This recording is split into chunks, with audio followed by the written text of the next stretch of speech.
I'm Raymond Massey, and I have a special message for senior citizens. Today's doctors, drugs, and medical devices truly work medical miracles for young and old alike. But there are some as phony as a $3 bill. Like this Zeret applicator, for example, which is claimed to cure arthritis with Z-rays. There are no Z-rays. This fake device claimed to cure cancer with tape-recorded music. The practitioner who used it was as big a phony as his device. A doorbell doctor sold this food supplement to treat 42 diseases. It has nothing of value that's not contained in the food you buy at your supermarket. Investigate before you invest in health services or products. Help stamp out quackery.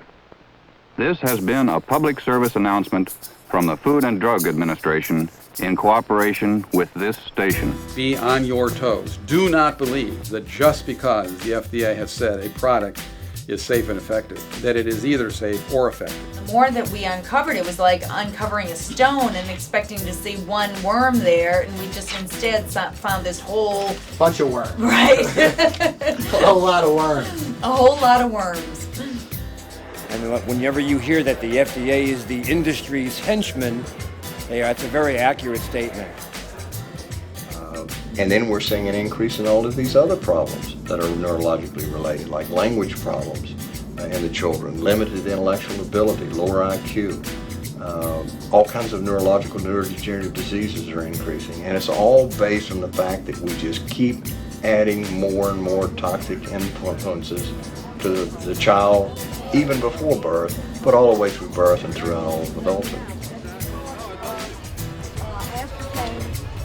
Causes all these things. In fact, last week, this week, they have filed RICO racketeering charges against the Nutri-Sweet Company. Oh, really? Yes, and the American Diabetes Association, Monsanto Chemical Company. But for instance, it reciprocates diabetes.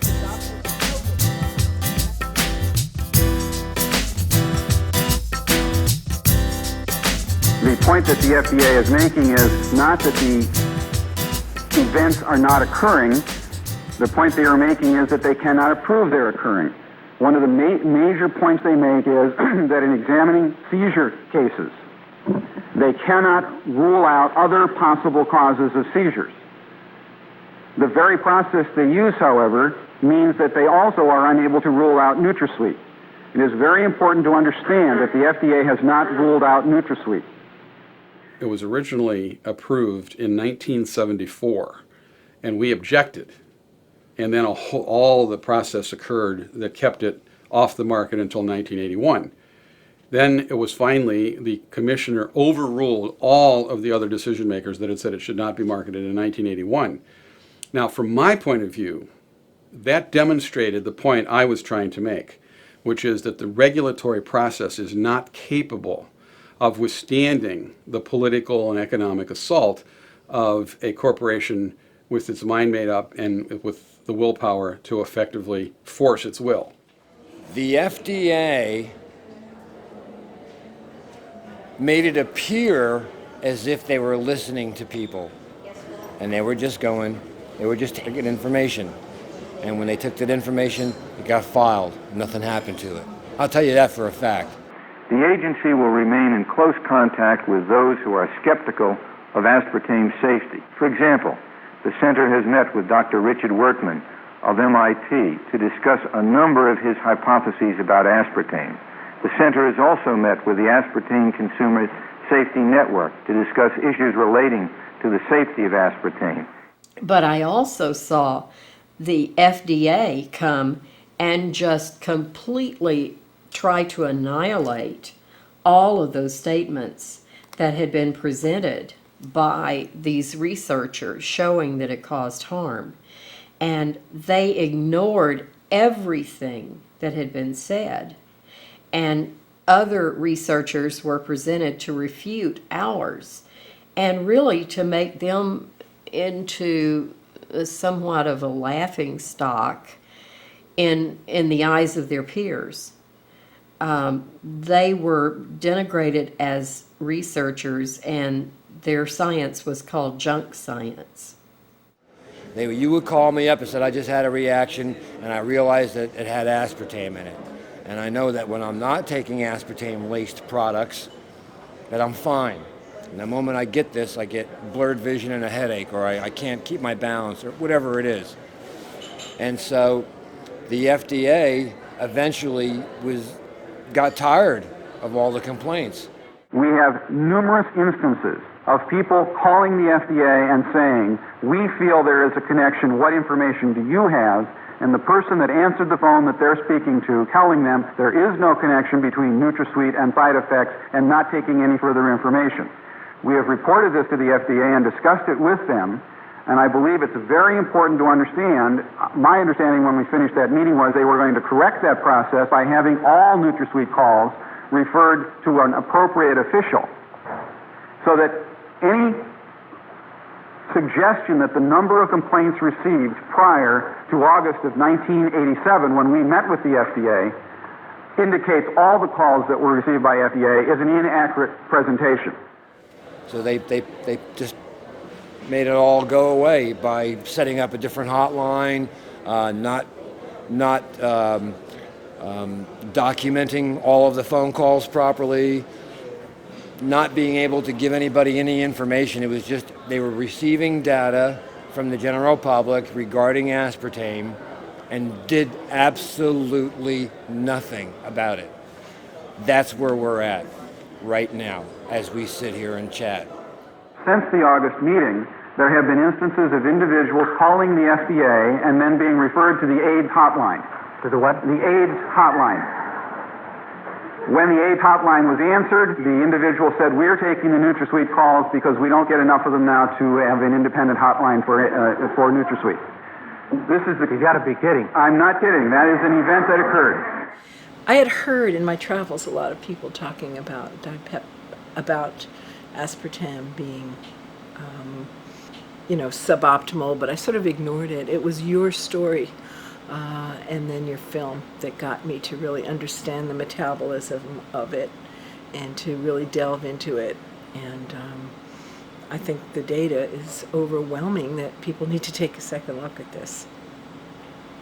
You got a little bit better, then you noticed you worsened with this Listerine, and you made the association, and then what happened? You kind of got, hey, what's this? And you started doing research, trying to track down if there were any a body of information about the connection. Yeah, absolutely. At first, when I was diagnosed with MS, I was just, flabbergasted and floored and tried to find out. I asked my neurologist if there was anything nutritionally I could do to help myself, and I was told that there was nothing I could do, that even though she didn't take Diet Cokes herself, there was no reason in her mind why I shouldn't be consuming headaches, memory problems, insomnia, dizziness, and vision problems, including pain and pressure in the eyes. These findings are consistent with symptoms found to be caused by aspartame, along with diarrhea, nightmares, and nausea in a study. And I'm sorry we don't have the study cited, but Rodale didn't include citations. Dr. Cabin advises aspartame users to tell their doctors of the consumption of aspartame, even if they have no adverse symptoms. So the publishers had a problem with your stance on aspartame? They did. They had a problem with my stance on virtually everything.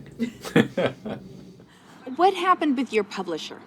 I was just reading, when I read the part about the question, is just a little bit of aspartame okay for your kids? That paragraph is in there because the publisher just really wanted to believe that none of this was true.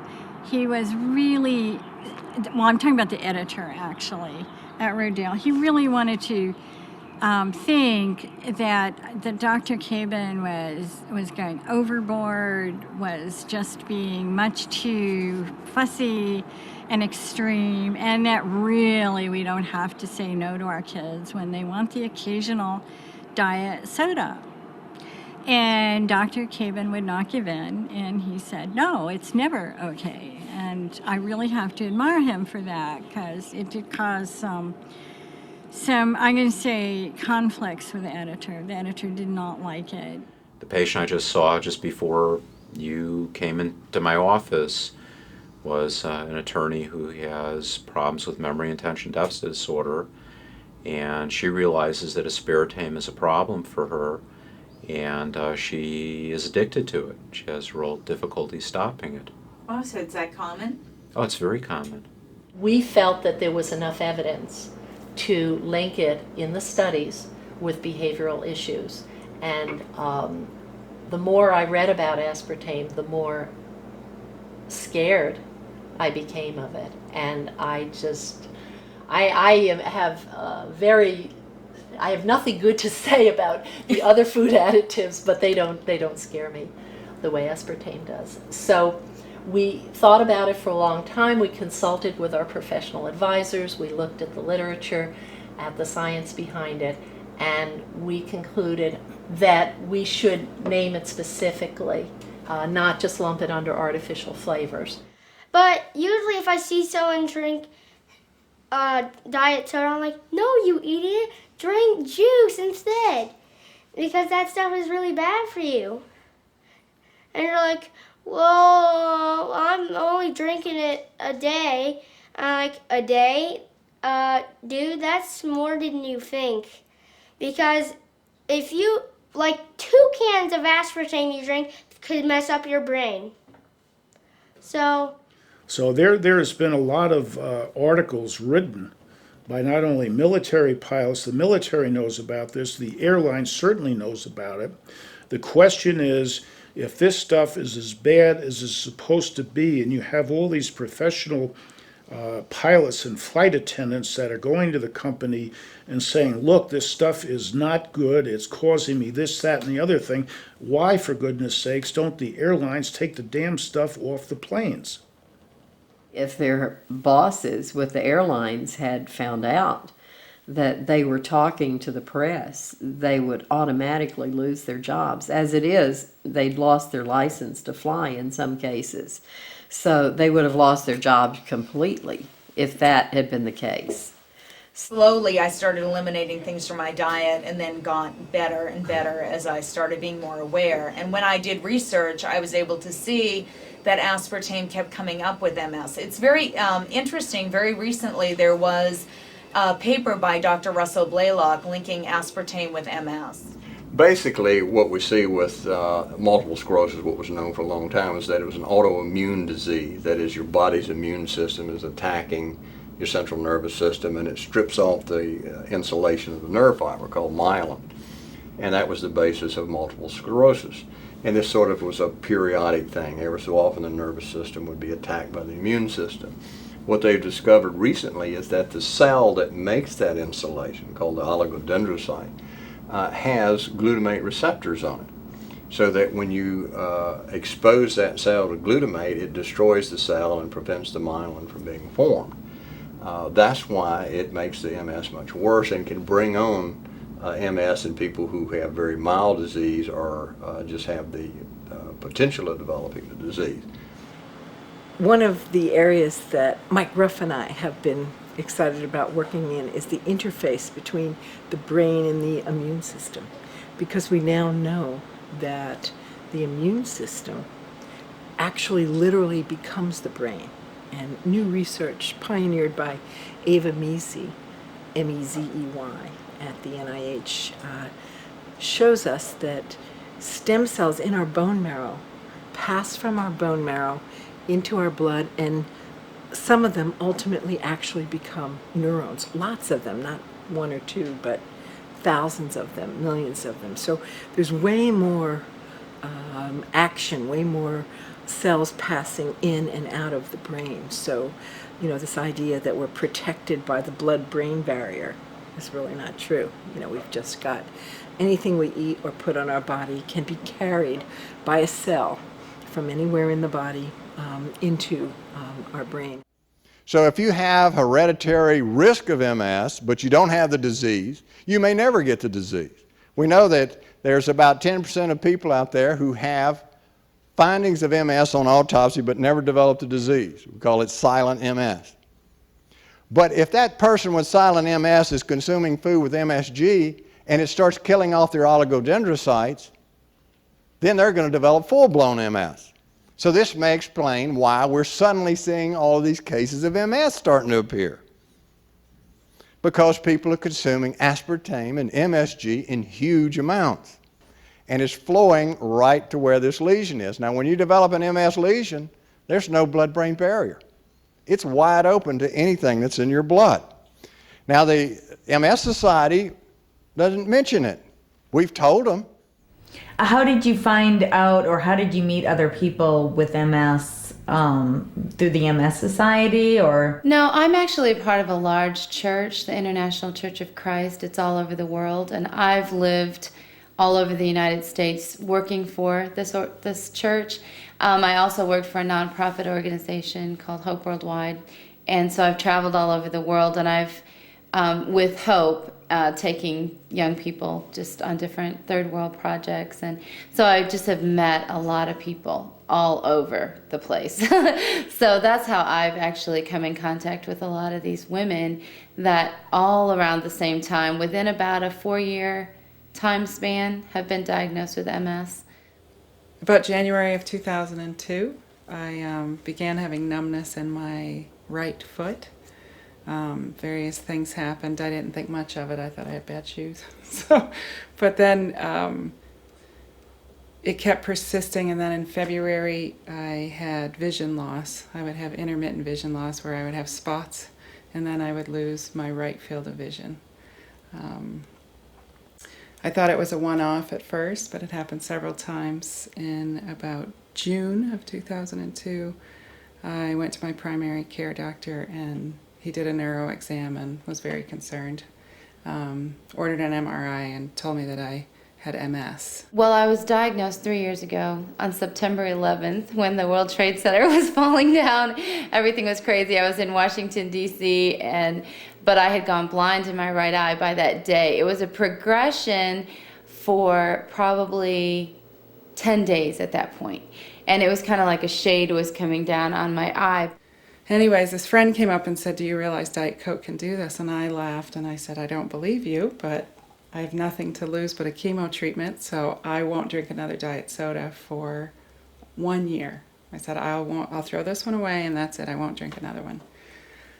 I was supposed to begin my treatment in September. It would have been September of 2003. I went back to my neurologist and was doing significantly better. My eyes were dramatically improved. I hadn't lost my vision. My numbness had begun on my left side at that point and was numb up to my left knee, which never progressed again since the day I stopped drinking it.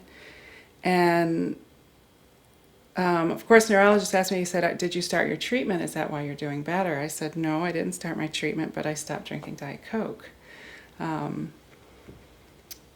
He said, "Well, the only way you can prove that to be the cure for you is to go back on it," which at that point I said, "No way. I'm finally feeling better after a couple of years of feeling terrible." Meanwhile, my sister started having a lot of symptoms, numbness, tingling, a lot of different things, and she started to be followed, and her doctors were trying to diagnose what was wrong with her. So she was diagnosed with MS, and we thought it was odd. I'm adopted, so she's my biological sister, but we're half sisters because we have the same mother but different fathers. And so we just started talking about several people we knew as well, women in their 30s, were being diagnosed with MS. And so to me, I started looking into it thinking, there's got to be some kind of connection. There were, just a lot of different people popping up one by one with the same symptoms, the same thing. So she somehow found out and heard about Betty's work with, the aspartame, and she started reading and looking into it and thinking, and so she decided she didn't know if she even believed that was a problem or not. So then in May of 2004, I called them and I said, "If you'll believe that this is the cause, then I will go back on it. If you'll really take it seriously with people." That's going to be hard. So in May of 2004, I talked to him. He gave me very specific directions on what I needed to do. He said, I want you at the same time every day to drink 1 diet soda and keep a journal of exactly what is happening. What happened after the first one? Well, the first one, it says, I drank it at 11 o'clock, May 6th. I drank 1 Diet Coke. I became extremely thirsty, became nauseous and shaky. I had a headache and my neck ached, which I had totally forgotten that was a problem that I'd had till it came back. And the symptoms lasted until 5:20 that day, so about 6.5 hours. Then the second day, I again drank it at 11 o'clock. So you had a second day after going through that. I did. Well, I did it for 4 days, I believe, before I did it for 4 days. And all the symptoms continued. By Monday morning, I had to stay in bed. I couldn't get up. And so I absolutely wouldn't. Sunday hives came back, which I hadn't had at all. But by Monday, I called and said, I can't do any more. I've done 4 days, 4 sodas only. I felt so awful, and all of the same fatigue. I slept 2.5 hours in the morning. After I got up, I went back to bed. I went to bed at 9 o'clock that night. I just, I couldn't function again. How long was the experiment supposed to last? They didn't say. I didn't, they said just let's start, let's do it this way. And I called them when I was starting, but I did call on Monday and I said, okay, this experiment's over. I'm done. I'm done. I've proven it. I know what happens. I'm finished. She really didn't talk to me a lot about it until about 6 weeks ago, and she came here for a visit. So then we sat down and I was asking her about her symptoms, what her latest diagnosis was from her doctor, trying to get going here myself with my own doctor and everything, and comparing symptoms. So that's when she started telling me about what she was doing. And she told me about how her doctor wouldn't document everything unless she went back on it. And when she told me, she named off her 21 symptoms, which a lot of the symptoms are the same symptoms that I have. It's a lot of the same MS symptoms. And she said that for 4 days she went back on aspartame, and really it was one drink a day for 4 days, and all 21 symptoms came back. And I said, well, why didn't you tell me about this earlier? I mean, I have been drinking away. She went off of it. It was probably only a month ago now. And I know you've spoken with her with her improvements, but she was going to start her interferon treatments, and I said, please, before you start or before you do anything, just don't start the treatment and just stop drinking or having any aspartame and see what happens first. I know how I feel. I know that I feel a lot better. And I know that just doing this, apart from anything holistic that I'm doing, it's separate. So I know it's the one thing, that I'm doing that I've changed, instead of changing everything at the same time and not knowing exactly what it is that's affecting me positively.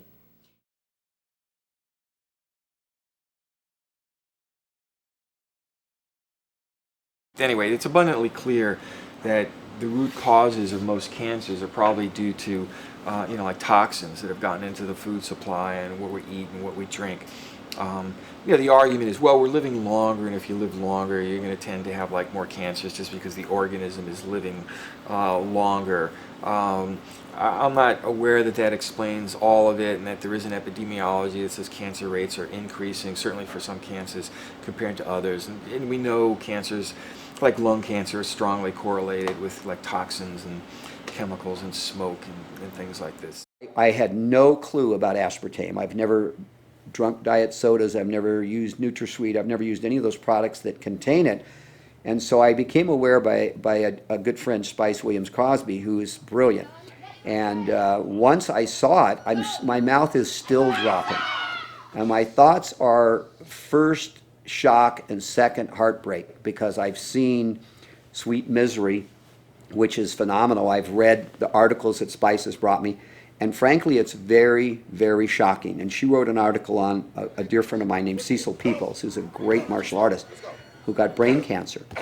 Found out he was drinking diet sodas a lot. One day we were having this big event at the dojo, a smoker where all the fighters come in, and it's kind of a fun free-for-all. And I looked down and I saw he's drinking a diet soda, and I'm like, ah! Spice is in your face, what? why are you doing that? Oh my God, okay, and I cut it out, cold turkey, right away. So did my wife, so did my kids, so did my friends.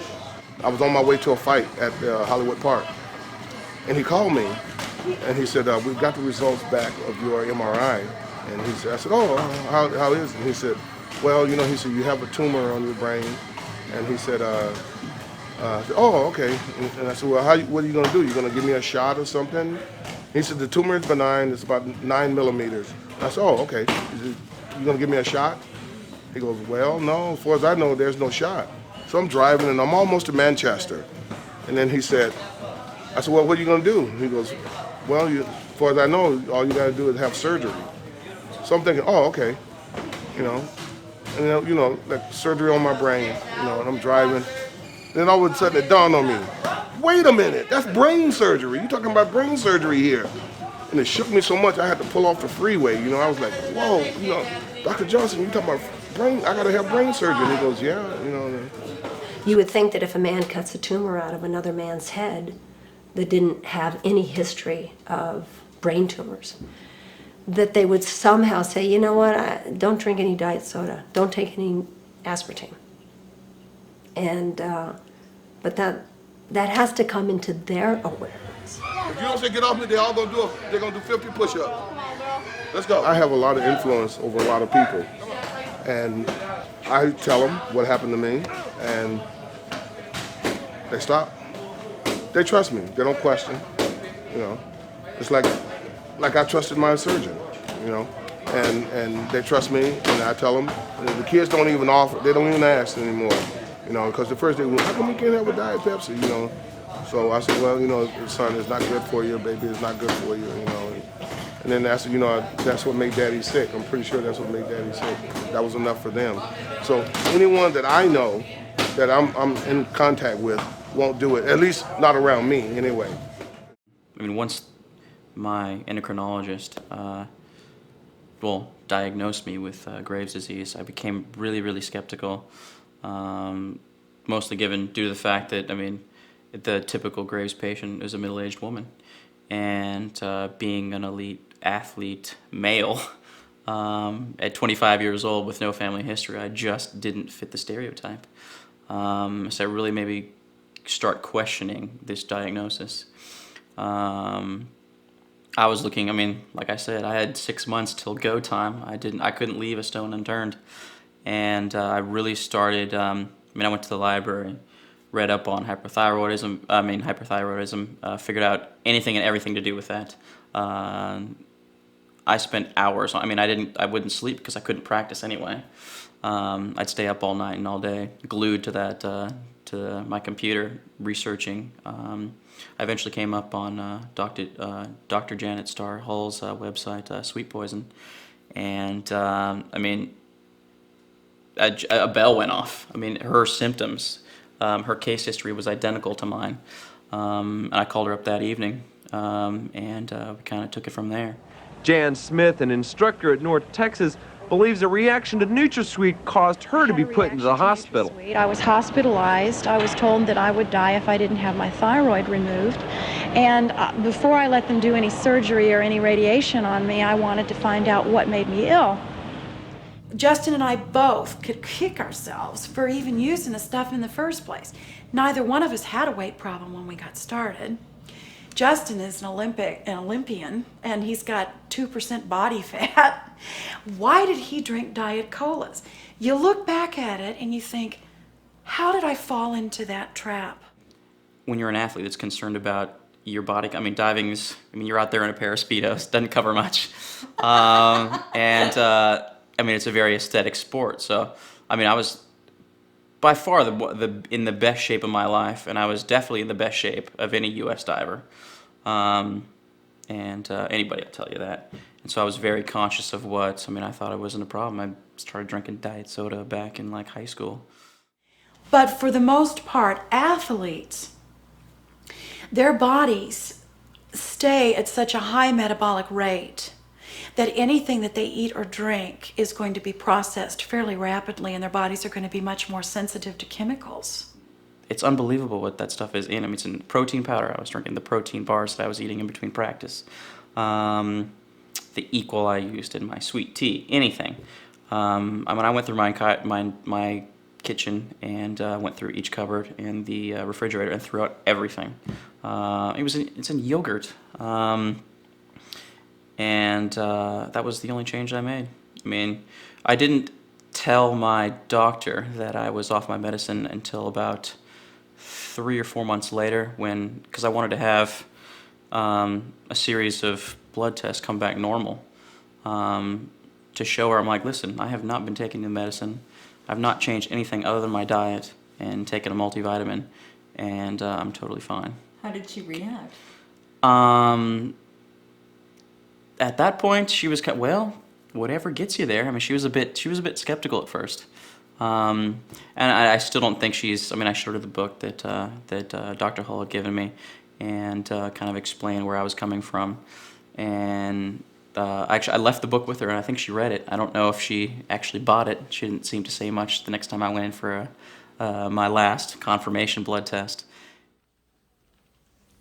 Now, the baby is particularly at risk. As we said, the brain is growing the fastest during the last trimester of pregnancy and the first 2 years after birth.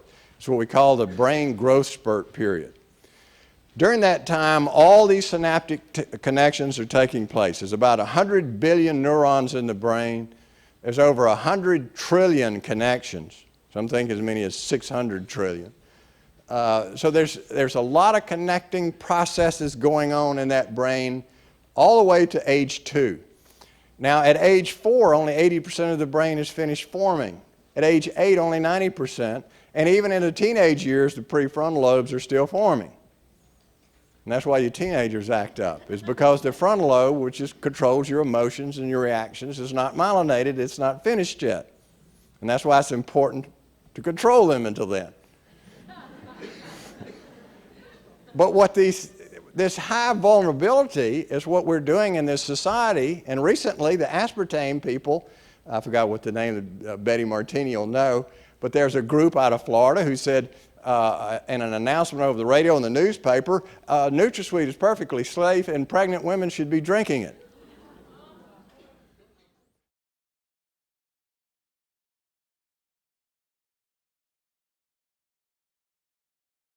So tell me the story about what happened with Katrina.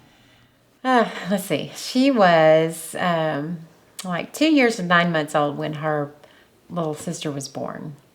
And we went to the drugstore and got, the little iron drops that you have to give the infant. And I thought at the time that, it'd be good for her, Katrina, also to have some kind of vitamins or something. And she had tried some at a friend's house, these, I don't know if it's okay to say the name, but Flintstones. And she liked them, so I thought, well, I'll just get her some of those. And came home and started giving her those. And also at the time I was trying to lose weight, so I was eating a lot of things that had aspartame in them, like Dannon yogurt was the main thing. It was horrible, but she was in ICU for a month. And it was a couple of weeks before we knew if she was going to live or not. They had to put her into a coma. Put her into a coma? Right, to stop the seizing because it was constant. And they said if it continues, she'll die.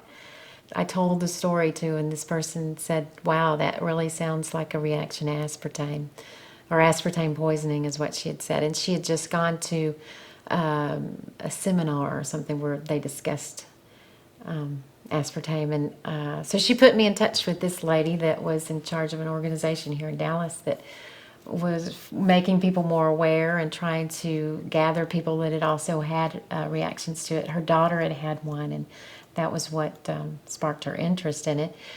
And through that, we did an interview, and that's when I met Dr. Hall, Janet Hall. And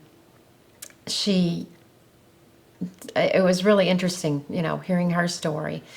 And as all of a sudden you felt not so alone anymore. Yeah, and I got more and more information. I'm going, yeah, she had that response. She had that symptom. She did this, All these things were starting to make sense. And so I had gone home and I cleared my house of everything that had aspartame or NutraSweet in the ingredient list. And but one thing I didn't get rid of was the Flintstone vitamins that I felt were so important to her.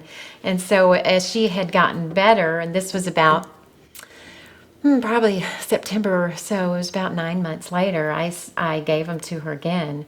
And out of the blue, she started complaining of these stomach aches and headaches and dizziness, and her speech was starting to slur. And all of these things that I had recalled, because I had to tell the doctors what I'd seen and what had happened before.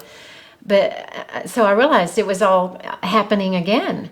Anyway, I started going through my cupboards, everything, to find out what it could be and reading ingredient lists. Mm-hmm. And I found aspartame on those Flintstone vitamins, and I was just shocked because I never would have thought that they would put an artificial sweetener, something like that, in a child's food product, and especially vitamins that are supposed to be healthy for you.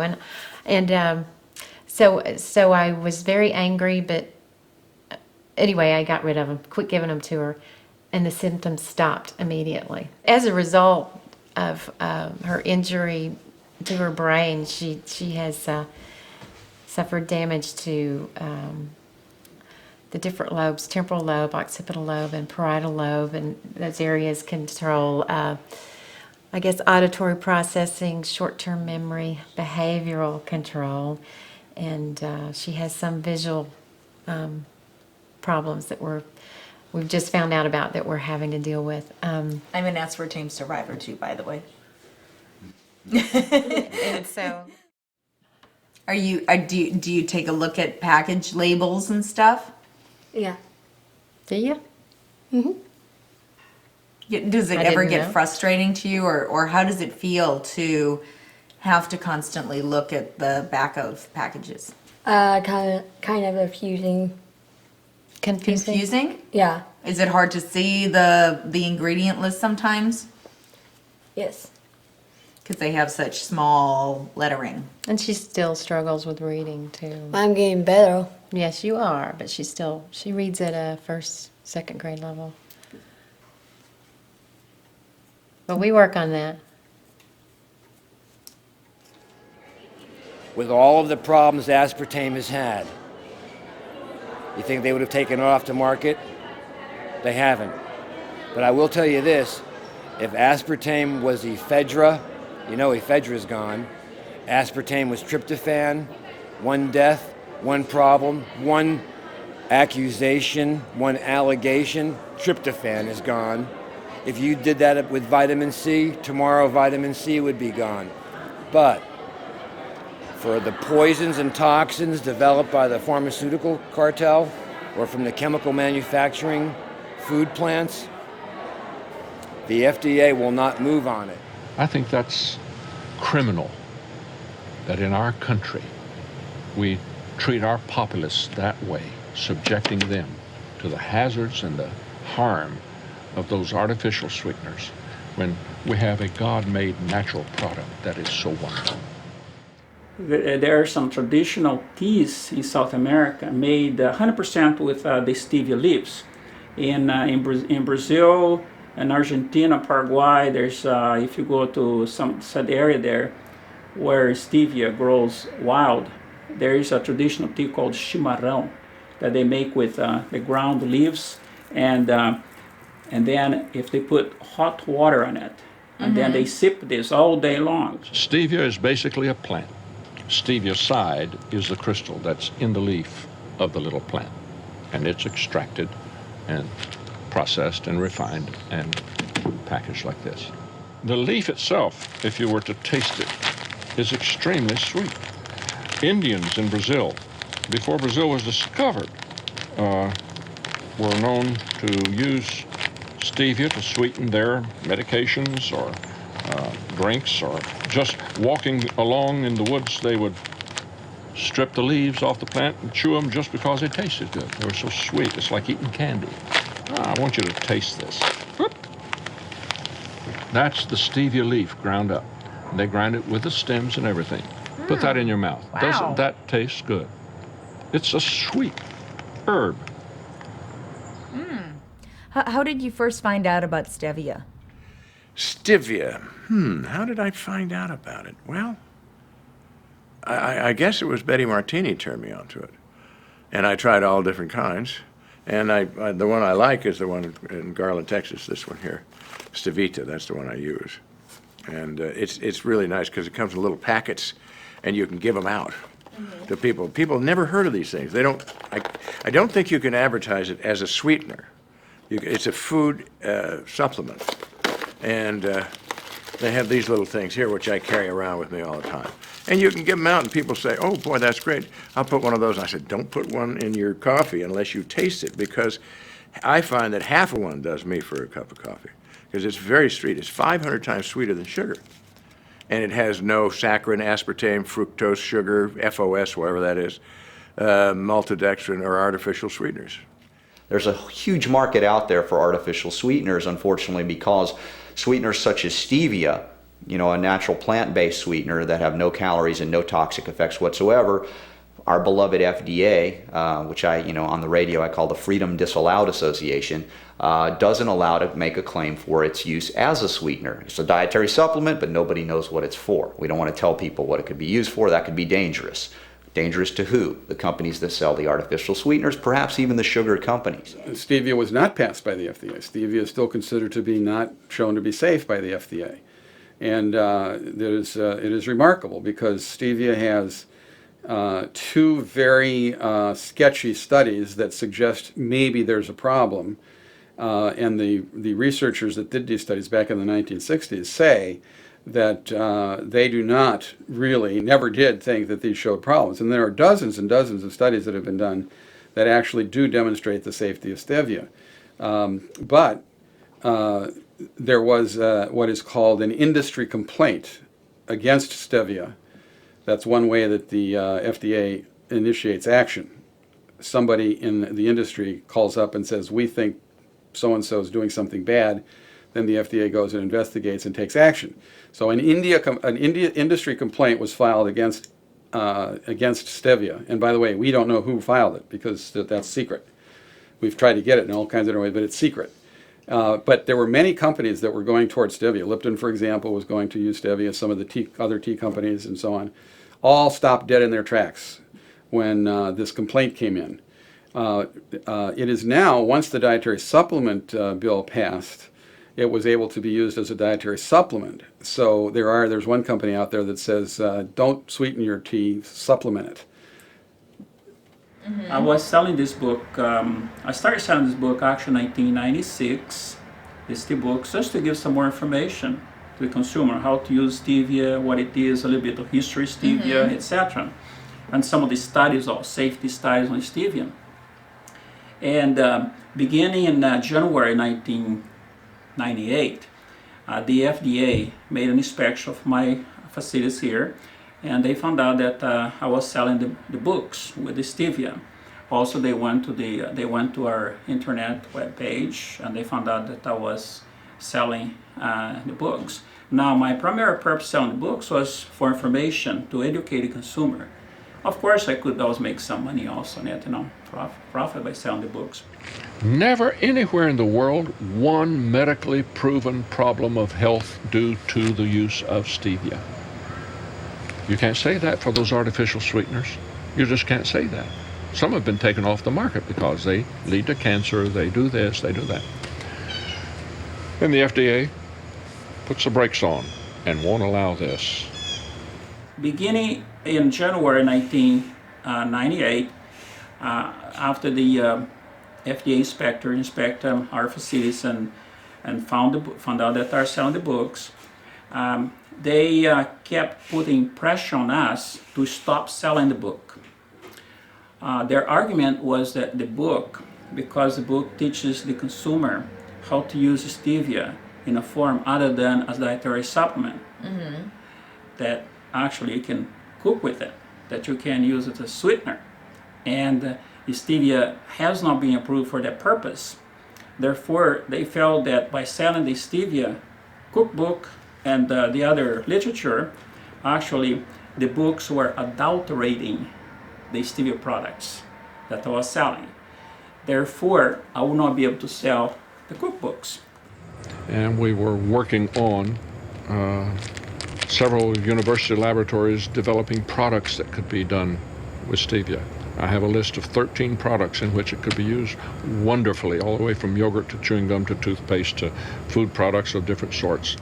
According to the alternative advice, that we were allowed to sell the book, that we could continue, we had a right to sell the book. But beginning from about February, March 1998, the FDA inspectors started embargoing our products being imported from Brazil at the airport. So in other words, they were putting pressure on us for us to stop selling the book and or we'll not have the product to sell.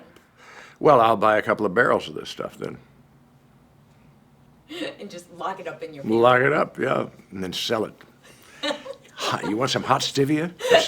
Hey, man, this is real stuff. Before it was outlawed, how about that? Here, have a little pack of stevia. That'll be $200 for this, right?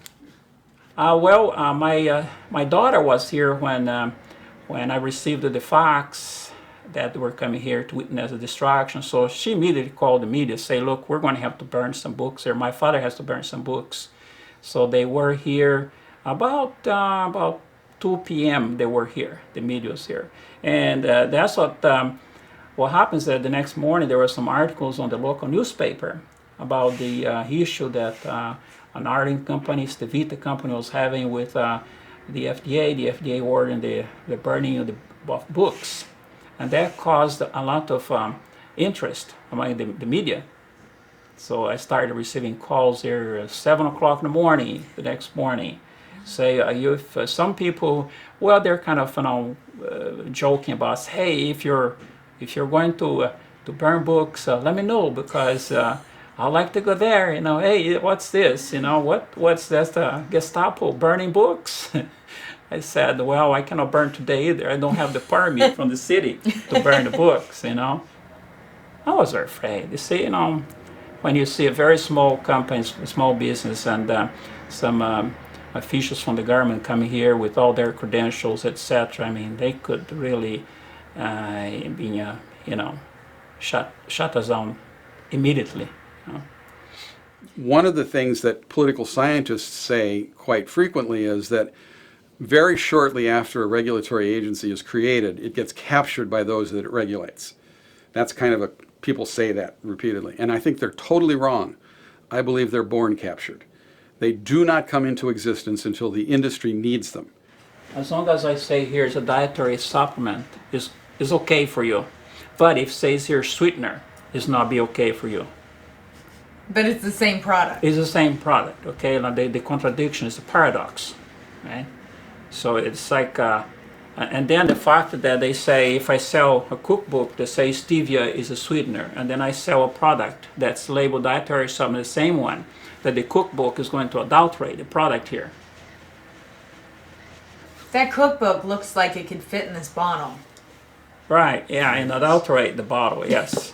It doesn't make sense. Maybe you know a millionaire, or maybe one will view this presentation that'll say, I want to help work with this man to do that laboratory research, and we're going to put this through the FDA, and we'll back it with the money that company was going to do. They had $10 million worth of contracts signed for laboratory research alone. It sounds like they were almost there. And went bankrupt because of somebody getting greedy and taking investors' money and disappearing with it. I told the owner of the company, I said, you were going to spend $10 million of research, and you were going to make $10 million a month on selling the product. And you settled for a whole lot less out of greed. That's just a crying shame. It's your loss and the nation's loss. And of course, I lost everything because I had invested in the company, believing in the product. There's a misrepresentation. A lot of people think that the FDA does all sorts of research studies to determine whether a drug does what it's supposed to do and isn't harmful. The FDA doesn't do studies. They accept the studies from the drug manufacturer, which again is normally conflict of interest because the drug manufacturer is not going to give you the studies that show that the drug hurt a lot of people or doesn't work. And that's actually come out in the press, where a lot of studies were done on certain drugs that showed the placebo worked better. And they just kept on doing studies until they managed to get a couple that showed that the drug worked better, and those were the ones that the FDA got to look at. But once a drug has been approved by them, which doesn't mean that it does what it's supposed to or that it's harmless, it just means that there was enough information that they were willing to basically sign off on it and say, okay. And we know it doesn't mean that because of the ones that get taken off the market later after they kill enough people. How did the FDA treat MSG? It treated MSG very peculiarly. They had a lot of evidence that MSG was a problem from its staff. The Senate Select Committee on Nutrition and Human Needs, held hearings on baby food, and I highlighted the problems with MSG, including the studies that had been generated, or the research that had been generated by the FDA scientists. But the commissioner of the FDA came forward and said he did not think it was causing any problems. Dr. John Olney was a neuroscientist who was actually the discoverer of the process of excitotoxicity that occurs in the brain. And this basically, just to give you an introduction, is what happens is when you feed certain types of amino acids, acidic amino acids, to animals or humans, certain of the nerve cells in their brain become so excited these nerve cells will die. And he named this excitotoxicity. So he was the discoverer of the process and the lead researcher from that time till present. And what he discovered was that the aspartic acid in aspartame, that third component, was an excitotoxin that was just as powerful as the original excitotoxin he discovered, L-glutamic acid. But right in the middle of that set of exchanges, the senior nutritionist from Heinz Baby Food quit and went public with an argument that MSG harms babies. So that created a political situation in which the companies needed to act in some way to quell the unrest that was being created by this debate. Glutamic acid is present in every protein. It's present in the protein of all the grains and cereals and of the proteins of meat. It's present in milk. It's present in human breast milk.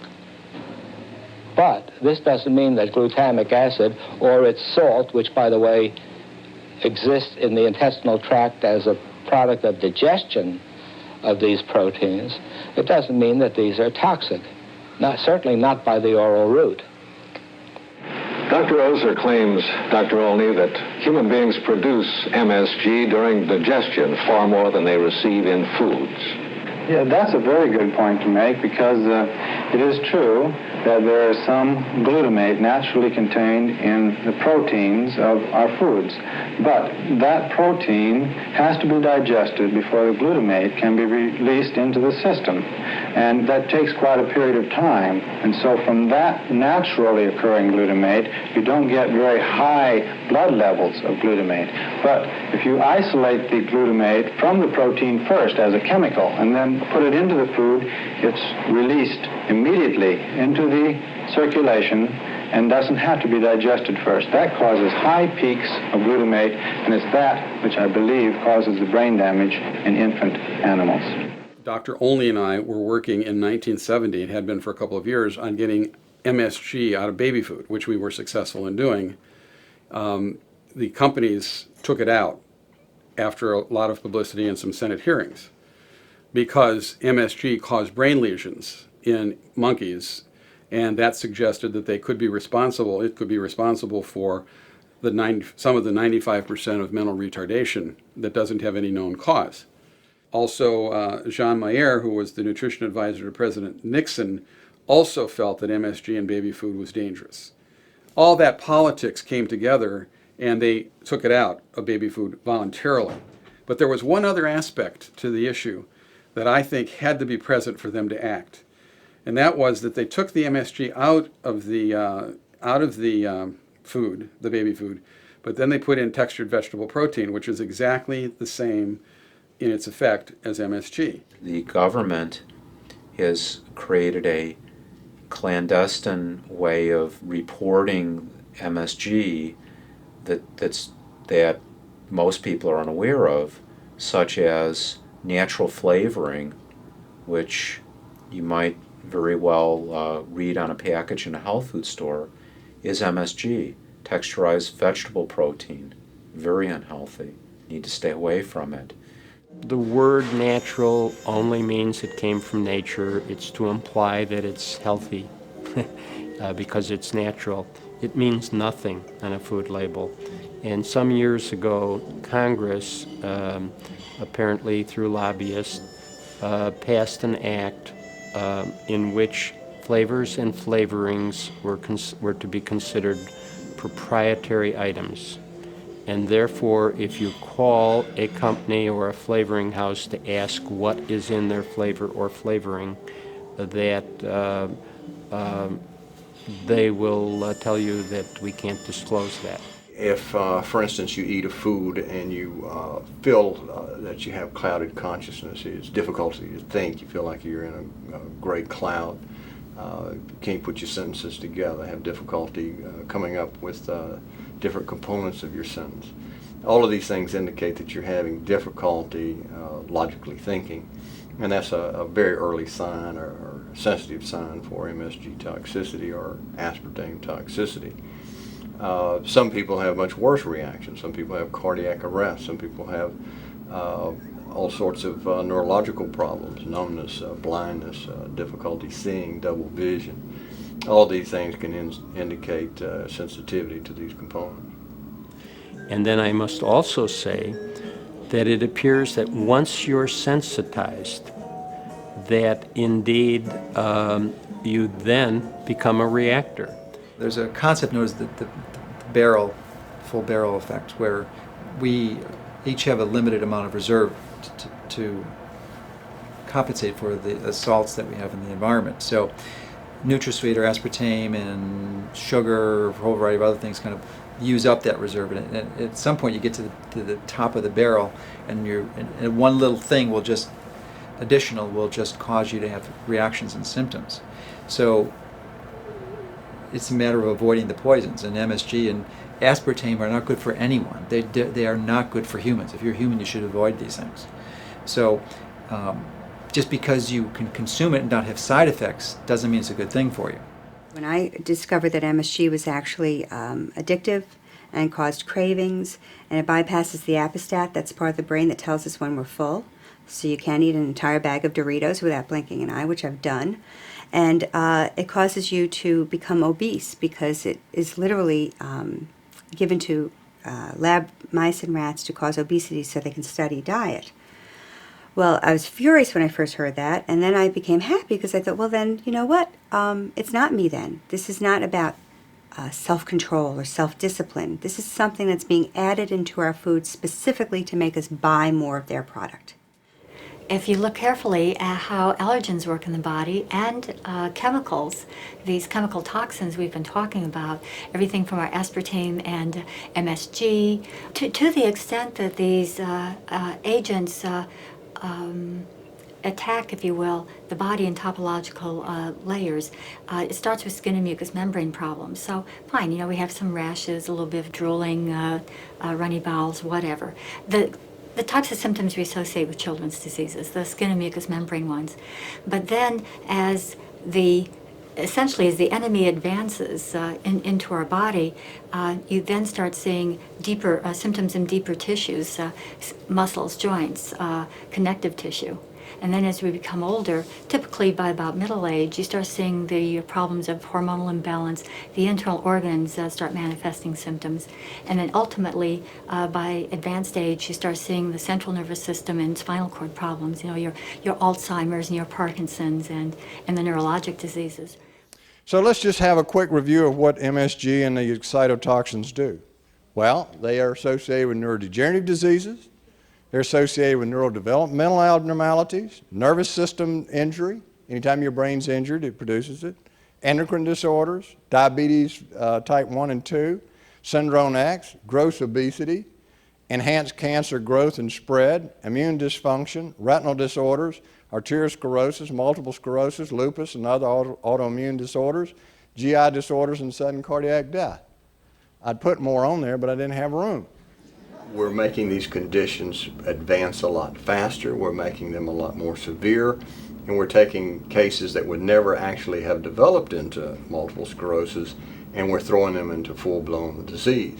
Same thing with Parkinson's and Alzheimer's disease. Even though food additives were not the original cause of the disorder. Dr. George R. Schwartz from Santa Fe, New Mexico, wrote a book entitled In Bad Taste, the MSG Syndrome. And for the first time in print that I'm aware of, he disclosed the problems with monosodium glutamate, but more importantly, he pointed out that there were hidden sources of MSG, that it was contained in other food ingredients. And that basically saved my life. Mr. Samuels became an investment banker, providing investment banking services to the healthcare industry. He has been retired since 1995 because he found it impossible to avoid MSG while traveling, which we all know the challenges of that. Mr. Samuels has actually lost consciousness on over 30 occasions from MSG and is personally well versed in the dangers of this toxin in our food that is everywhere in our food supply. Mr. Samuels is also founder and president of the Truth in Labeling campaign. With that, I would like to introduce Mr. Samuels.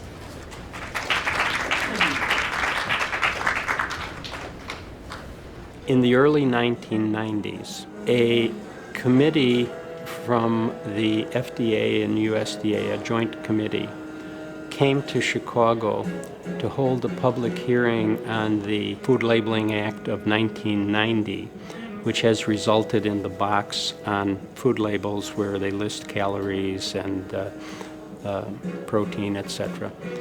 And they were getting public comment, and my wife happened to read the paper the day or two before the meeting and noticed that they were having the meeting. And she said, you have to call them and see if they know about MSG. And they said, we are not discussing MSG, but we would love to have someone discuss it. In fact, the woman said, I have a neighbor who gets critically ill from it, and I would really appreciate it if you would present the problem. I don't think she would ever admit that again, and probably she's retired at this point, but that's what I was told. And she said, would you please come? George Schwartz and I left the meeting thinking the problem's resolved, that they were going to label MSG whenever it appeared in food. However, we heard through sources that the glutamate industry had been made aware of the meeting. And 2 weeks later, they met with the same people. And then the fun began, because in fact we were unable to get minutes of the meeting, but fortunately I had written out minutes of the meeting as soon as I left the room and had taken notes, during the meeting. And I kept pushing for minutes. Finally got them in, I think it was about 6 months, and it was the best Hollywood production that I've ever seen, because it had nothing to do with what went on at our meeting. From that point forward, the FDA has fought us on the MSG issue. Every 10 years, they double the amount of MSG that's put in food. That's not even counting the aspartame. So we're consuming enormous amounts of these substances in a variety of foods. We're magnesium deficient, which makes you infinitely more susceptible, and we're exposed to all kinds of metals like aluminum and mercury, which paralyzes your ability of your mitochondria to produce energy, and that magnifies excitotoxicity enormously.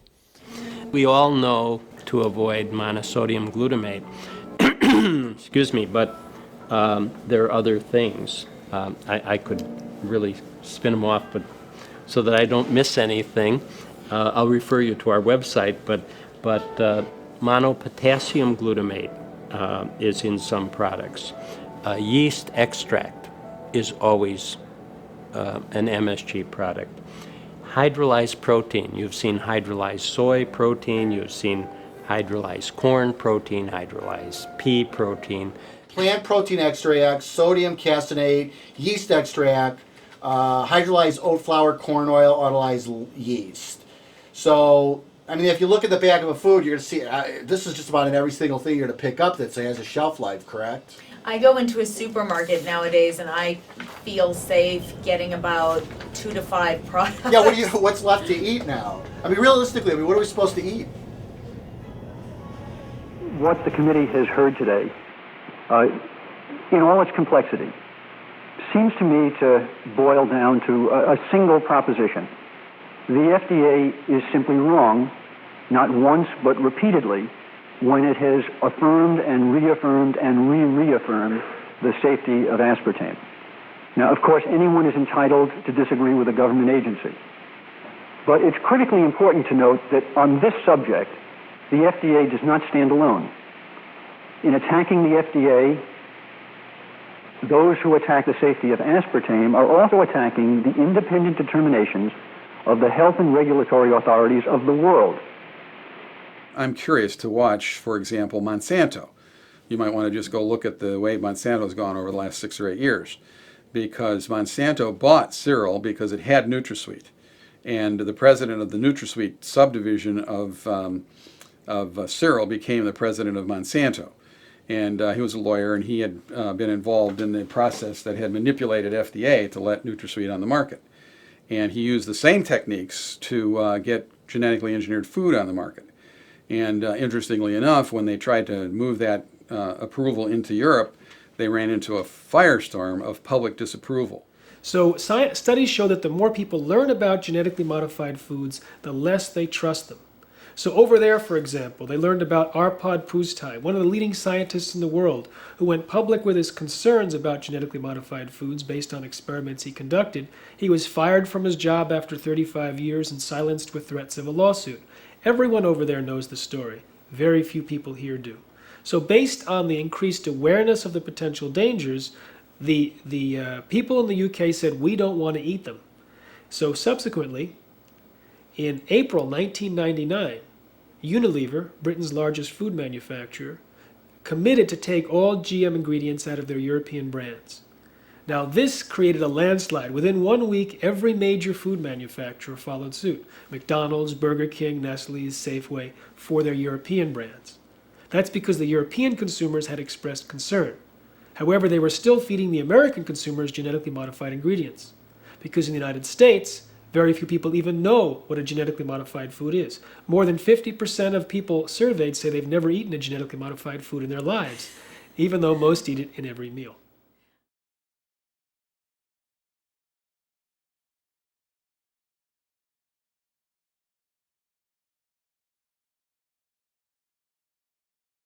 Ultimately, the president of Monsanto, who had brought us NutraSweet, was on a transatlantic call talking to environmentalists from the U.S. and Britain and Europe, apologizing for having been insensitive in the pushing of genetically engineered foods down the throats of Europeans.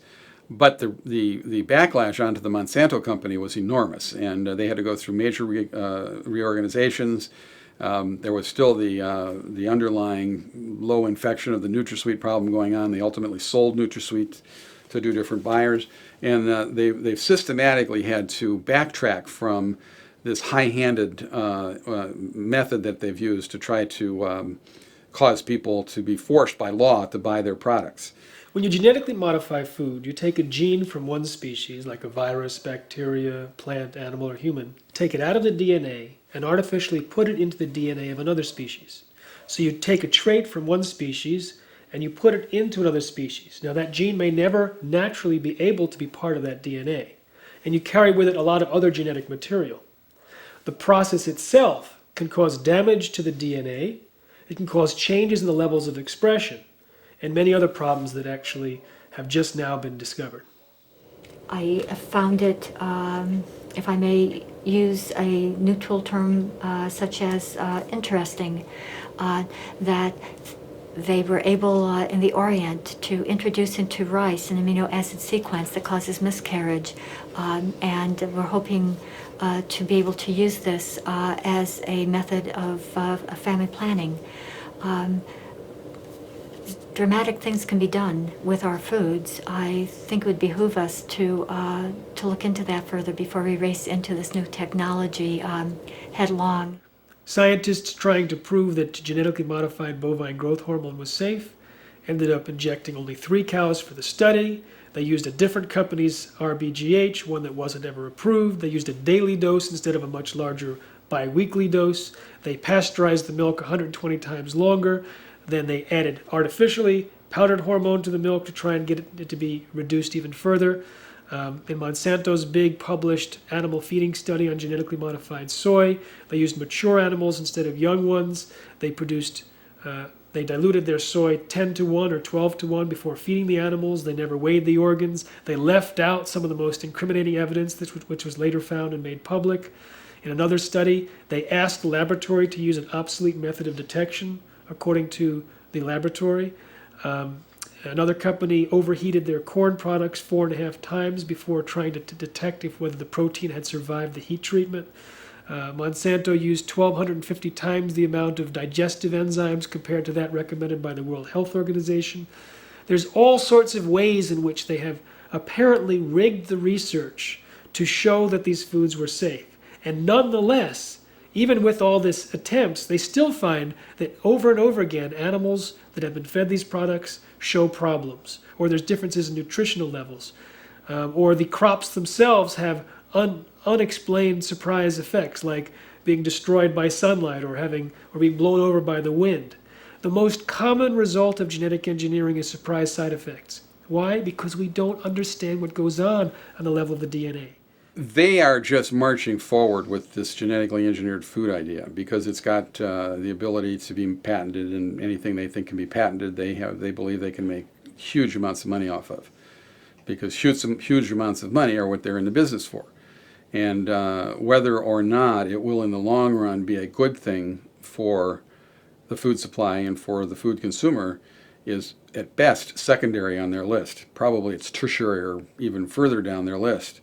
And they will push it, and they will push it. The United States is trying every way they can to push their agenda of spreading genetically engineered foods around the world. They have recently filed a lawsuit with the World Trade Organization against Europe, claiming that their resistance to GM foods is an illegal trade barrier. And if they win this, then they can either impose tariffs or force the opening of those markets. And they can use that same kind of threat now to developing countries, and they have already. We've noticed corporations under fire go on extensive PR campaigns. Representatives will go on news shows and they'll state definitively that, regardless of evidence, that their product is safe, and yet their statements go unchallenged. Yeah. Why did they get away with this? Well, that's part of it. Now we're getting into the area of a real malfeasance. But that's peculiar to the U.S. system, very peculiar. So, for example, right now there's negotiations going on with Australia over what's called a free trade agreement. Not much to do with free trade, but that's what these things are called. Australia happens to have maybe the most efficient drug distribution system in the world. Costs are a fraction of what they are here for the very same drug produced by the very same company. It apparently works very efficiently. I understand from medical researchers it's the best one they know. Well, the United States is trying to destroy it as part of the free trade agreement, arguing correctly that the Australian system interferes with free trade. The reason it interferes is because it is what is called evidence-based. That is directly to your point. If a pharmaceutical corporation wants to advertise in Australia saying, this drug, which is going to cost 10 times as much as the one you've been taking, is far better and it's going to make you healthy and so on and so forth, they're not allowed to do it unless they provide evidence. Now that's an interference with free trade because it prevents corporations from lying. And lying is part of free trade, so therefore it isn't interference. But they're just every bit as arrogant as they always have been. So you take something like growth hormone in cattle, milk cattle. They have managed to win lawsuits which say that companies that do not use the growth hormone in their milk-producing cattle cannot advertise that fact or put it on their labels. They can't say, we do not use growth-enhancing hormones. That is considered to be illegal. That's how arrogant and pushy these people are. The position of the U.S. negotiators is you're not allowed to have evidence-based criteria. You just have to allow what they call the market to work. It has absolutely nothing to do with the market. The pharmaceutical companies are granted enormous protection from market forces. That's what patents are about. And patents under the World Trade Organization agreement go way beyond any regime that ever existed in the past. No currently developed country would ever have gotten there if there were restrictions like that. So the pharmaceutical corporations are given monopoly pricing rights for a long period, now really extended. They claim that they need it because of their research and development costs, but that's another scam. Most of the research is done in public institutions anyway, or on public funds. By the pharmaceutical companies' own figures, they do about 40% of it, I think. And that 40% is misleading because a lot of it is basically marketing. All of the major powerful institutions in modern life use public relations firms to shape and prepare public opinion to carry out what the founder of the industry, Edward Bernays, aptly described as engineering consent. Because whether it be going to war in Iraq or buying milk that's been produced using genetically engineered hormones, the public has to accept that, and the way to make that happen is they hire a public relations firm, which has expertise in how to mold opinion, how to shape and influence the reporting of topics in the news so that it's favorable to their clients and so forth. His clients were people like the tobacco industry originally. Also, a number of food industry clients, like, for example, the bacon industry hired him to promote sales of bacon. So how did he do that? He set out to generate news stories telling people that they should have a hearty breakfast in the morning of bacon and eggs. Bacon wasn't a breakfast food. It wasn't considered much of a breakfast food. So what he did was he recruited a panel of scientists to say that people should eat a hearty breakfast in order to start off their day that would be good for their health and their constitution, and sent this information around to reporters. In the day when Bernays did this, that was considered a rather novel idea. 20 years ago, who would have thought turkey would become such a popular summer food? Even until a few short years ago, most turkeys were sold during the harvest and holiday seasons. Today, 1 out of every 4 turkeys sold is during the summer months, and most of them are used on the barbecue. Brush generously during barbecuing with your favorite sauce. The aroma will bring the neighbors in a hurry, and maybe make some friends you've never met before. Do you have any idea of how we all of a sudden got bombarded by these television ads of patients being told to ask doctors about new health products? It was a lobbying campaign by the drug industry, which started 15 years ago, and it was developed and it was presented to FDA as proposed regulations, and the FDA loosened up its regulations and allowed these drug ads to be presented. It also, it's interesting to note that it makes up a major place for revenue for the media that was taken away when cigarettes stopped advertising. It's a huge part of the structure now of the media, the government, and the healthcare system. The media, especially the news media, should be a public service. At least it seems to me that it should be. Well, but see, that's not in the United States. In fact, here's another respect in which the U.S. has been somewhat off the spectrum of industrial societies. So take, say, radio. When radio came in the 1920s, almost everywhere it was assumed it would have to be a public service. That is, there would be a national public radio system. how good it is depends on what country it is. So if it's in Russia, it was rotten. If it was BBC, it was pretty good. But somehow or other, it was there. There's a big battle about that in the United States. So church, colleges, labor unions, a lot of activists wanted something like that. But this is so much a business-run society that it was privatized very quickly, handed over to major corporations, RCA, a couple others. When television came along, it wasn't even a question. It was just a huge public gift to big private corporations, whereas almost everywhere else it was public. Here there is finally in the 60s something called a public system emerged, very small, privately funded anyway, and mainly to relieve the big corporations of the responsibility to have a small public interest sector. They didn't want to bother with that, so they didn't mind if a public system developed and they could say, well, we don't have to do it, somebody else is doing it. But it's very marginal and it's not significant.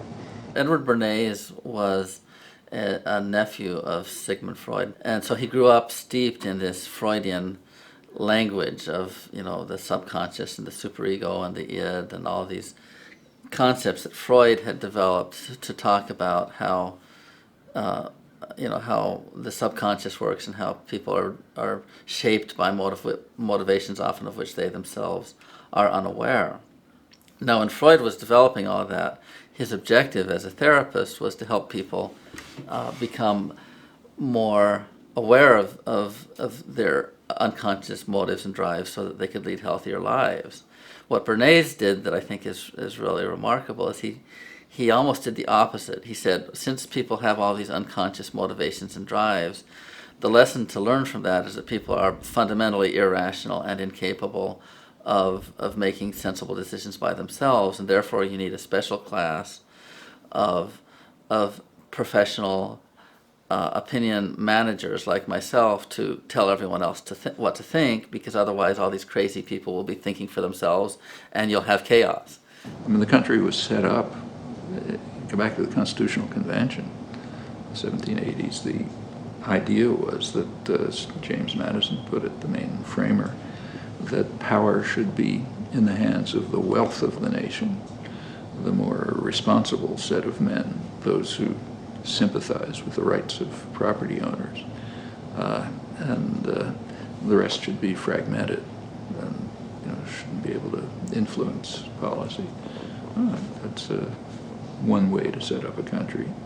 There have been struggles about that for 200 years. We're developing a society because of all of these different toxins known to affect brain function.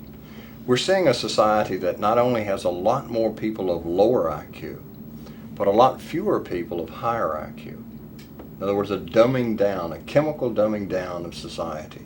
So everyone's sort of mediocre. That leaves them dependent on government because they can't excel. We have these people of lower IQ who are totally dependent. Then we have this mass of people who are going to believe anything they're told because they can't really think clearly. And very few people of very high IQ who have good cognitive function who can figure this all out. And that's what they want. So, you can kind of piece it together as to why they are so insistent in spending so many hundreds of millions of dollars of propaganda money to dumb down society.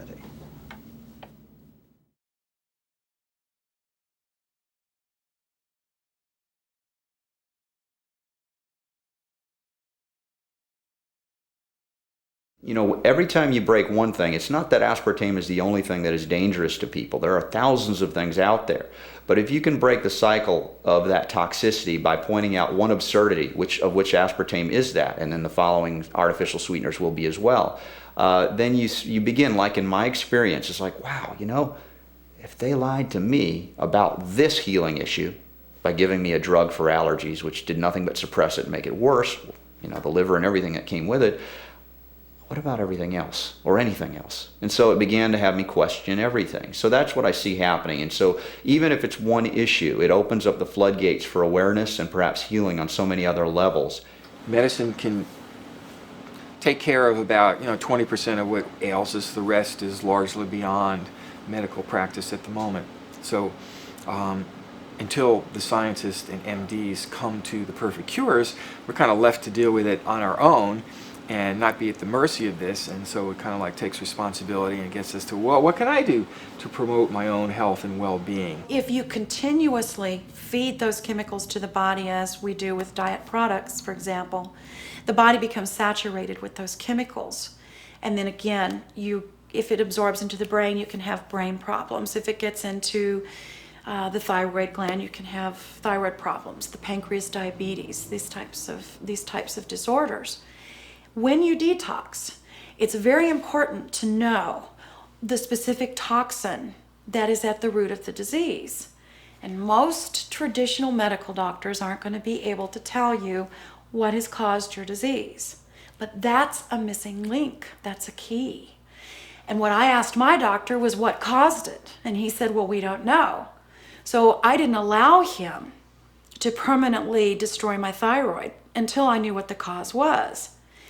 I believe that when you can identify to the best of your ability the cause of your headaches, MS, whatever dysfunction the body is showing as a reaction to certain chemicals, once you've identified those and removed those from your life, 9 out of 10 times you're going to heal. The one thing that I like to do is ask them certain questions when my clients come to me. Yes, do you smoke? Do you do alcohol? Do you do drugs? Recreational drugs? Medicinal drugs? Now let's discuss the drugs that you do, the steroids. Oh, I don't do any steroids. Do you do dairy? Yes, you're doing drugs. What do you mean? Well, there's recombinant bovine growth hormone shot into every cow. That's known as Posilac. You can thank Monsanto for that. Which we know the cow who's only supposed to produce about 3 gallons of milk a day winds up producing close to 50. So that estrogen toxicity is going into your body when you drink that. Not to mention that there's pus clusters that form on the tip of the cow. So you're getting pus cells dropped into that. And there's blood. And then there's antibiotics. So you're taking all of that into your body. Now, do you drink tap water? Because you can't filter out birth control pills. You can't filter out chemotherapy, or you can't filter out cholesterol-lowering drugs. There's certain things you can't filter out. What we're trying to do, which is to remove toxins of some kind from the body, in this case we're talking about specifically aspartame, but it will happen with anything. We're trying to remove toxins from the body. They have to go somewhere. So they're coming out of whatever cells they're locked into. And for the most part in the body, we detox through the liver and the kidneys, although we can detox through the skin and infrared saunas and other ways. And those are, you can think of them as hoses. There's only a certain amount that can go through them before we're either going to overload them or back them up. What condition they're in will affect that. So a healing crisis is when we're trying to pull the toxins out faster than that person's body can handle it, and we end up having a backup situation, and somebody starts feeling really, really sick because we're mobilizing these poisons. They were locked up causing their damage. Now we need to get them out, so we're mobilizing them, but as we mobilize them, they have to have a place to go. And if we overload the pathways of detoxification, then the mobilization, although we do need them out, is overloading their only method of egress out of the body, and so we end up having somebody getting very sick. What sometimes is perceived as a healing crisis, a couple of different things happen. One is, once we stop shoving this substance into the body will start working, helping that substance, the toxin, to work its way back out of the body, and quite often it retraces the path through which it came in. So the brain symptoms will start being relieved. We will no longer have, the lethargy, the difficulty concentrating, but then some of the hormonal imbalances and the internal organ issues will remanifest. And then as those clear up, we get back to the little bit of aching and the joint and musculoskeletal problems. And then ultimately many people go back through the childhood phase, which is, the running nose, the rashes. And they consider that to be, really, that's what in America we consider to be acute illness, but that's what we consider illness. Everything else is just a wee tad bit of aging. I do everything within my power when I'm working on any kind of detoxification with somebody, aspartame, mercury, whatever, to avoid the healing crises. And the way we do that is twofold. They're totally different, but they're doing the same thing. One is we want to pull things out at a speed that your body can handle. The other is we want to support all of the detox pathways to enable your body to handle a faster speed, so that something that maybe we could do in 6 months doesn't take 2 years. So I always, 100% of the time, every patient I see, regardless of what they come to me for, is going to go on kidney support and liver support, possibly at the same time, possibly a different order, it depends on the person. Generally for at least 2 months, possibly longer, before, almost always before, I start pulling out any kinds of toxicity. Many people have come up with detox programs, and some doctors have set up aspartame detoxification clinics.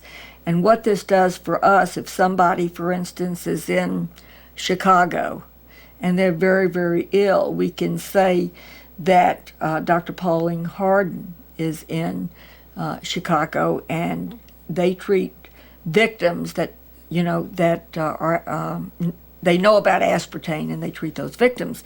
And the reason this is so important is they could go to some doctor, and because of all this propaganda, the doctors don't know anything about aspartame, and so they can't treat them.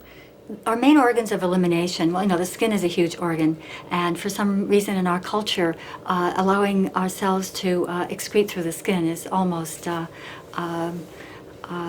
it's un-American, you know. You can't sweat anymore.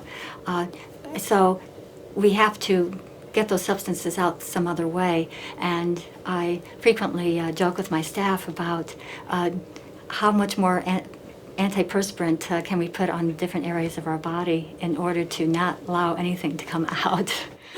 Well, years ago, actually, when I first met Betty, and in Atlanta, she had talked about this aspartame toxicity issue and raised the serious question of how do we help people in need? How do we get this stuff out of their body? How do we help them to detoxify? And of course, my background in homeopathy is working clinically, working with chronic illness, and a focus on detoxification, particularly also with people that have addictions, whether it be alcohol, tobacco, even well, you could say food additives, because we know about the dangerousness of excitotoxins and their addictive nature. You almost have this compulsion or the cravings associated. If you've talked to anybody on diet sodas when they've tried to get off, it hasn't been easy. So we basically took our understanding of working on addiction and modified it slightly, but significantly, toward the breakdown components of aspartame. And we knew that we could stimulate the body's metabolism to pull those things out safely. The nature of a homeopathic remedy, by the fact that it's a diluted substance, very much diluted, it takes on other characteristics and behavior, and of course the principle of homeopathy is like treats like. So if you have a substance that's toxic in its native form, if you dilute it out markedly, it'll detoxify and treat conditions that look similarly to that as if the individual took the toxin. What are the options for somebody who has experienced some form of excitotoxic damage? Options for reducing your damage primarily is avoiding the toxin. That's number one. You got to stay away from it. Your degree of sensitivity depends on how much you have to avoid it. If you're extremely sensitive, you have to be very meticulous in staying away from all these toxins. If you're not that sensitive, then you don't have to be quite as meticulous, but you should be wary of all of these excitotoxins. So avoidance is number one. Number two is a lot of things you can do to improve your resistance. For instance, we know that excitotoxins produce damage by producing free radicals in the brain. That destroys all the connections in the brain cells. So your antioxidant defenses give you a lot of protection. For instance, vitamin E and C and D, all of the antioxidant vitamins. Magnesium is a very powerful protectant. Your antioxidant enzymes are very protectant, like superoxide dismutase and glutathione and glutathione reductase. All of these things protect your brain and your nervous system against the toxicity. And they can be increased by increasing flavonoid intake from plants, like eating a lot of fresh vegetables. They contain substances that stimulate these enzymes to form. Also melatonin, which is used for most people to help you sleep. We find that increases brain level of all these protective enzymes. So those things help. Magnesium is the most important brain protectant. In this country, a large study of 37,000 normal people found that 75% were magnesium deficient, and 2/3 of those were serious magnesium deficiencies. That puts you at an enormously high risk of heart attack, stroke, and brain disorders. I use magnesium in my neurosurgical practice on all patients that were operated on. They got a big slug of magnesium. And I didn't have any of the complications my colleagues had. I didn't have any cardiac arrest, no strokes, no blood clots. None of these terrible things that are always happening to neurosurgeons ever happened. And it protected their brain. But I could not convince my colleagues, despite a pile of scientific literature this high, to change anything. Yeah, that's another story. It's so important that we keep our bodies hydrated, because the nervous system controls everything. The muscles support the nervous system. So if the muscles are contracted, they're putting pressure on the nervous system, and that can cause problems. If a muscle spasms, it can twist the bone out of place and pinch a nerve. And that might give you headaches. That might give you shoulder pain, arm pain, leg pain. However, about 85% of your nerves don't feel pain. For example, there's a nerve that goes to your heart, but you don't feel your heartbeat. There's a nerve that goes to your pancreas. Most people don't even know what their pancreas is. So if you pinch a nerve to an organ, that organ can malfunction. Now, what can cause a pinched nerve? A bone moving out of place and or a muscle spasm. So if we're drinking a lot of caffeinated drinks and that's causing the body to dehydrate, that's causing the muscles to spasm, that can cause problems as well. So it's important that we drink throughout the day. But what I want you to do is I want you to drink a lot of good things as opposed to a lot of bad things. And the other trick I love that when I teach people is that they say, well, I'm tired all the time. I need my coffee. I need my stimulants. I need my caffeine.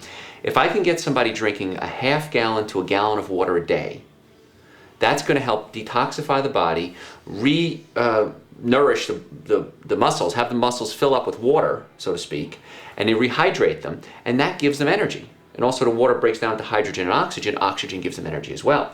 Whenever I start getting tired, I know the first thing I have to do is rehydrate myself. Our country is really suppressed with information from the traditional or conventional dermatology community that says that sun is going to cause cancer. Well, that's just not true. You never want to get sunburnt, of course, but if you have a proper omega-6 to 3 ratios, then if the sun really doesn't trigger cancer formation, assuming that you don't get burned. That's a key thing. But actually not getting sun exposure causes 50,000 cancers a year. So that's a big one. Because I believe in what's called the holy trinity of wellness. That means good food. Unfortunately, you have to have good supplements because our food has been robbed of all of its nutrients. The FDA said that we should eat 5 to 6 servings of fruits and vegetables a day. That's just to survive. Well, they changed that. I think it's up to 12 to 13. Our foods are destroyed. So you have to supplement. And then, so you're taking in good nutrition, good supplements, and exercise. You have to move. You have got to take this body and help it adapt to the physical and emotional stress of the world that we live in. That is your personal investment. People might have a genetic predisposition to be affected by excitotoxins in different ways. Yeah, for instance, if you take the gene, the ApoE4 gene, which is highly associated with heart attacks and strokes and Alzheimer's disease, if you inherit one of those genes, you have a much higher incidence of developing one of those diseases. If you have both genes, you're at an extremely high risk of developing these disorders, and doing so at a very early age in your life. Now, the ApoE4 gene doesn't actually cause the disease. What it does is it puts you at high risk of the things that do cause it.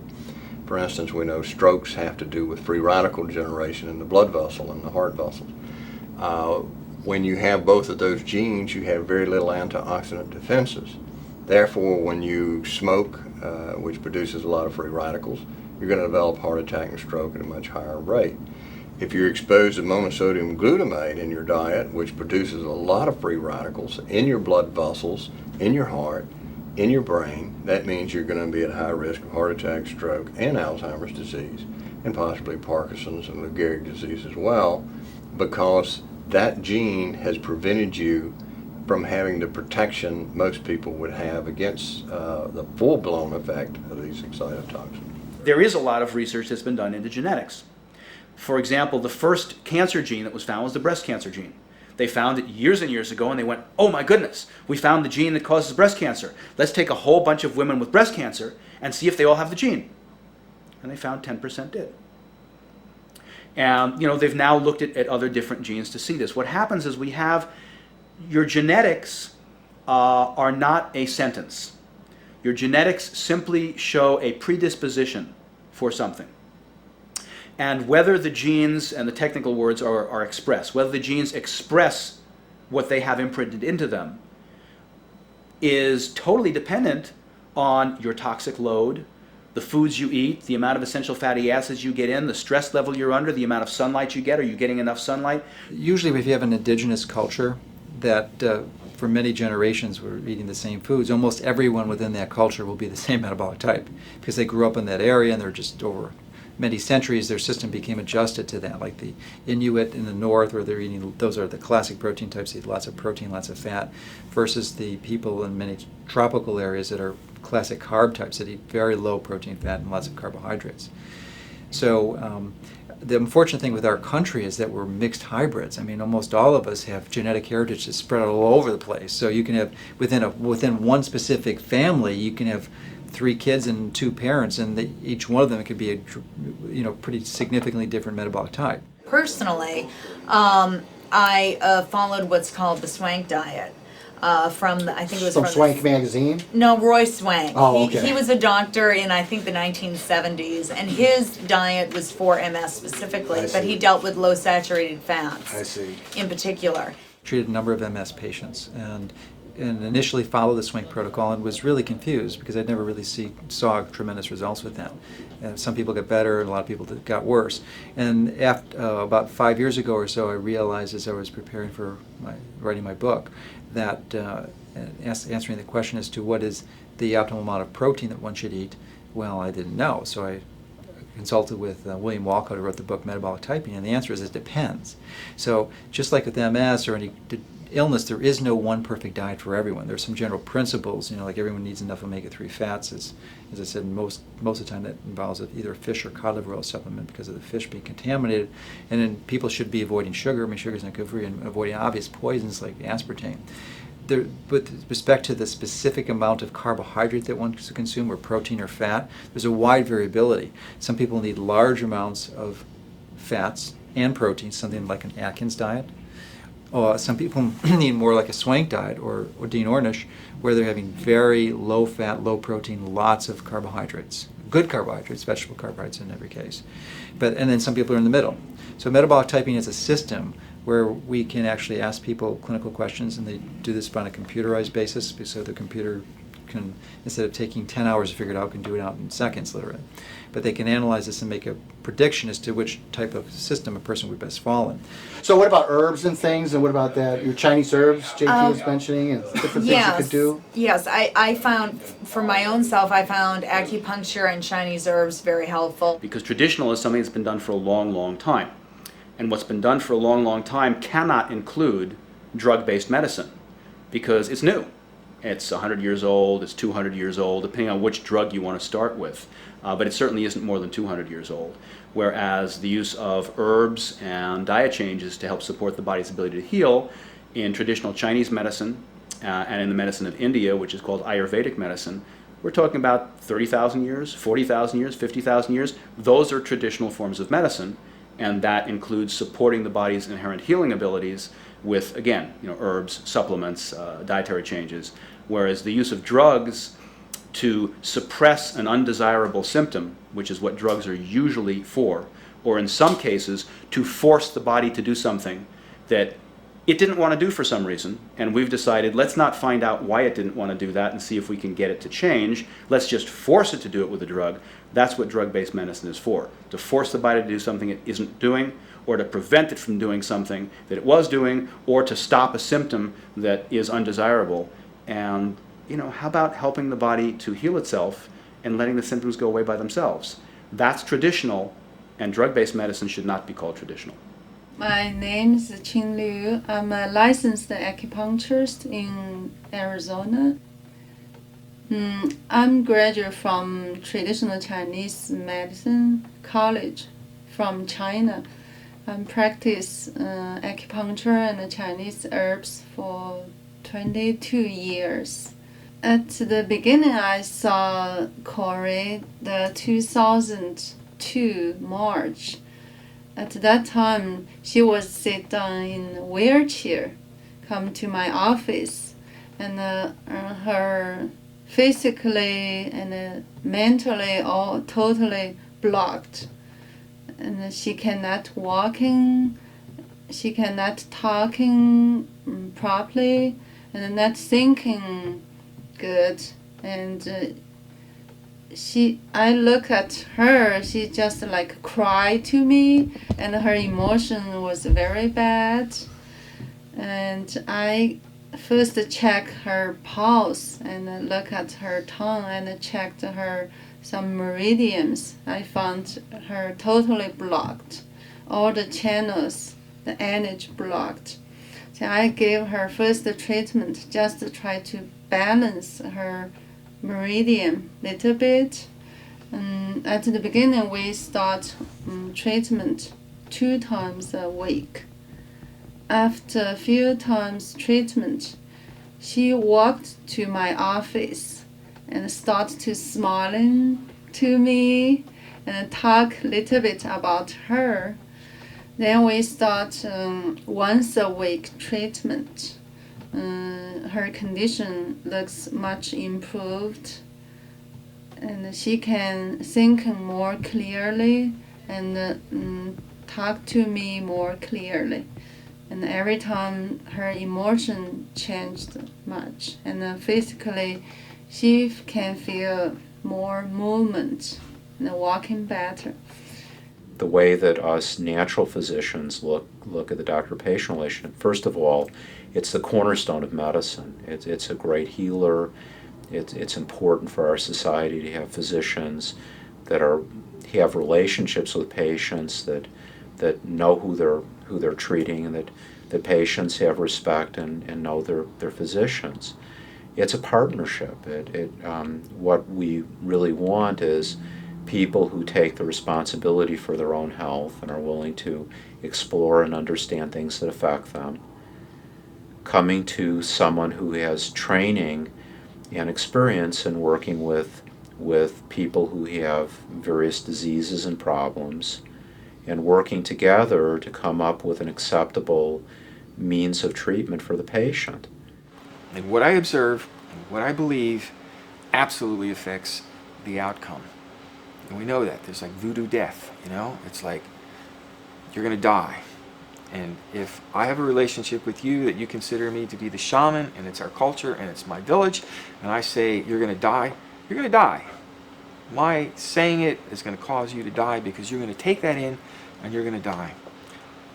So if I can say I die, yeah, that's the nocebo effect. So, you know, let's turn that around. I'm not going to die. I'm going to live. Not only am I going to live, I'm going to flourish and I'm going to prosper. But, you know, it means we have to take care of ourselves and we have to lead correct lives, okay? And we have to consider what we're eating and what we're doing and our relationships and our family, our neighborhood, and in the world. I'm writing a book right now called Are You Sure You Want to Live? Because dying's so much easier. It's like, I have people that come to me, oh, my doctor just gave me 4 months to live, and I want to live. I go, are you sure? I want to live. Are you prepared to give up all your meat right now, your dairy, your diet sodas, your smoking, your drinking, juice, organic fruits and vegetables, take a ton of supplements, drink 10 times the amount of water you've ever drunk in your life, learn to meditate, walk, breathe in the air, study about ozone, study about frequency machines, study about whatever. Wow, that's a lot of work. I won't have time for anything else. Well, you won't have time for anything else if you don't do it. Yeah, I had a girl willing to do it all, except for she goes, I have to give up my meat? I said, well, it's not forever, but I need to eliminate the hormones in your body. Oh, I can't do that. I said, even if it could possibly save your life. Oh, well, I can't do that. I said, okay. I think that over time we even tried we tried to go to court over it, and this was, when was this? 90, I think it was like 96, something like that. And they did a lot of checking into it, and the lawyer was a friend of my dad's, and he's a well-known person, and he had his people did a lot of research into it and found that there's definitely something going on out there, but that we would have to hire or pay off a researcher, scientist to testify for us, because he would be blackballed from working in his industry. And that to do that, it was going to take a lot of money for this person to be able to, to do this and then have enough money to live on until he could overcome what he had just done, to the pharmaceutical industry. And he said, and it's going to take at least $500,000 just to get it to present the case. And he said, right now we're about 5 years before the science. And he said, another thing that you need to think about is, are you willing to live your life this way and be so upset and caught up in this case? Or would it be better for you to do what you can for Katrina and go on with your lives from here and try to make the best of it? And because it's so emotional, it's so draining, and you're just completely, all the anger and all the hurt, you just can't continue to live that way and indefinitely, and not knowing when this was gonna come to an end, or when we were gonna get some financial help for her. We made the decision then that we weren't going to pursue it, and that we needed to wait. If we did anything, that it was going to be to help other people be more aware of it, and wait and see.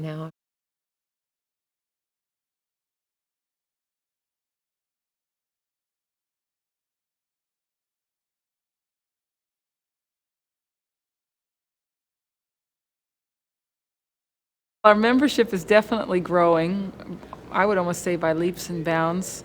It's the scientific validation of traditional foodways, and particularly showing why these traditional methods, the choices and the methods have great validity in maximizing nutrients in our food. Food's rich in vitamin A and D, liver and butter and egg yolks, all from pastured animals, the very foods that we're being told not to eat. So this is the number one message that we have. Beyond that, we want genuine broth being made, on local level. Also, universal access to clean raw milk. We want to get our animals out of factories and back into this mixed farm model that I presented. And the right of farmers to sell their products directly to the public. This is very important change that we need. Simply making wise choices at the supermarket and then informing the manufacturers and the grocers and the restaurants, we don't want to eat genetically modified foods, is a way to take down this dangerous experiment. I went to a restaurant locally and I said, a lot of us don't want to eat genetically modified foods. Can you take them out of your ingredients for the restaurant? He invited me back to his kitchen, said, what's genetically engineered? I said, you have to change the oil and the dairy products have to be from a different source, and that's about it. He made the change, and I wrote about it in the local paper. It increased the traffic to his store, and now restaurants all over are competing to be the non-GM restaurant. So there's 7 or 8 in this town that say no genetically engineered ingredients.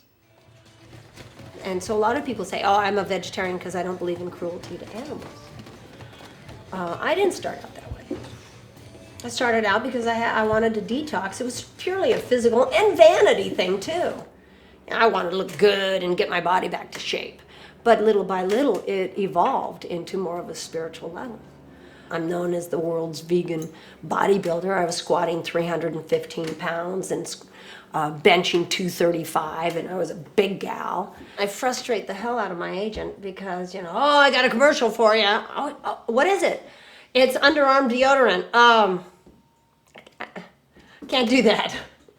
What? Well, it's got aluminum chloride, and that can cause lymphatic backup, and I'm not going to do anything like that. Oh, I got a commercial for you. It's, Crystal Light. Come on, it's got aspartame, I don't do anything. Well, how are we supposed to know? So they got me a Taco Bell commercial one time because they needed a bodybuilder and something like that. And I didn't know what I went out for, but when I found out that it was a Taco Bell commercial, and then they offered me the job.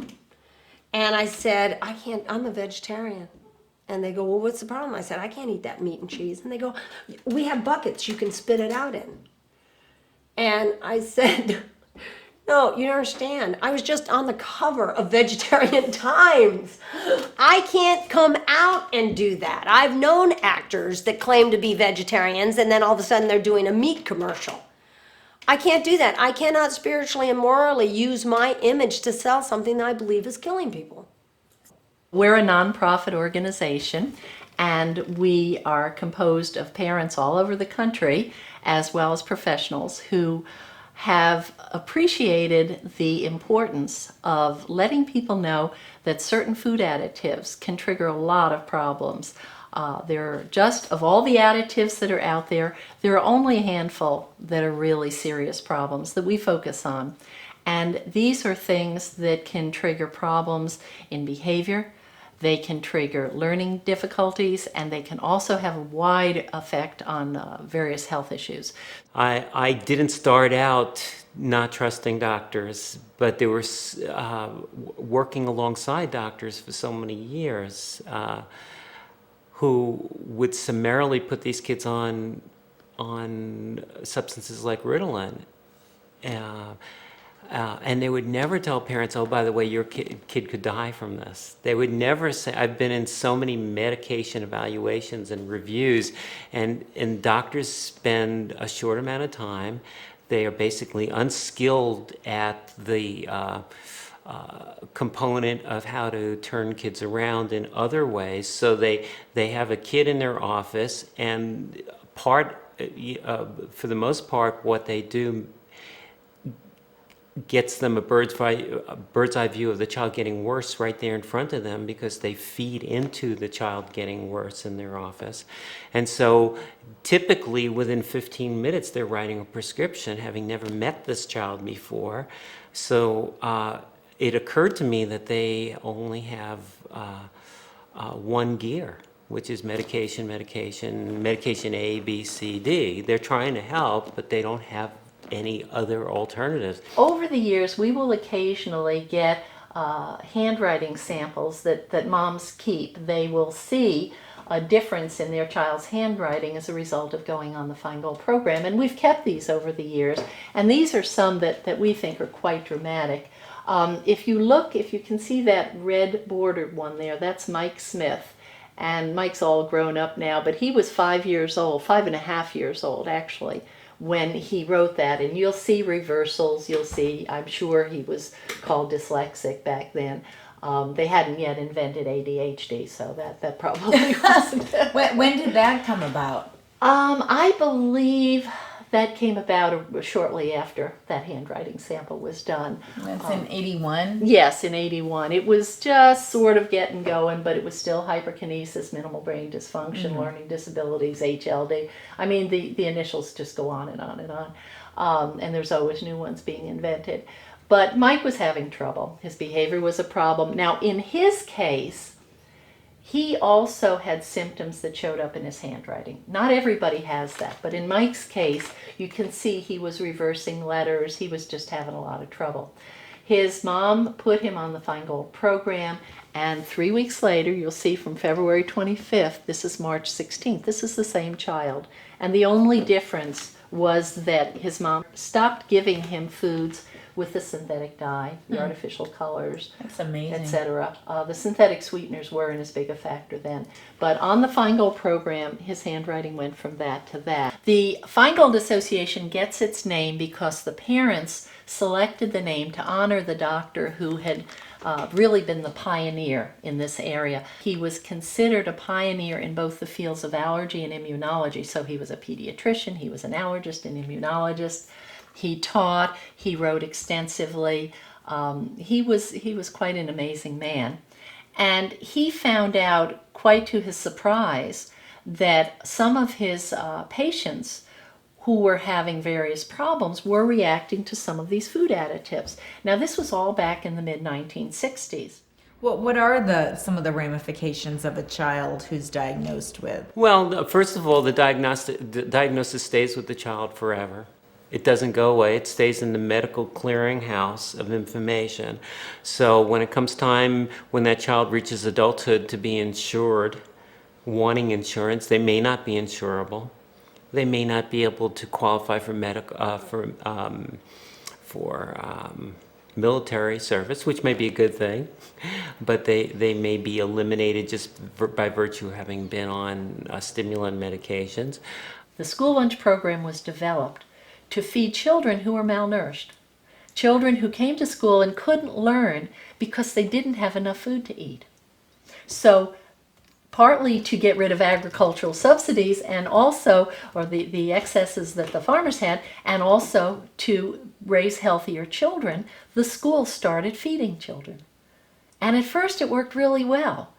But gradually, what had become initially been a solution and a very positive thing has actually become the biggest problem. Parents are probably sending them to school with a Coca-Cola and a donut, and you wonder why you have to spatulate them off the walls. Oh, they're hyper, they're ADD. Everybody's being diagnosed ADD, ADHD, PDD, or I mean, how many acronyms can we come up with?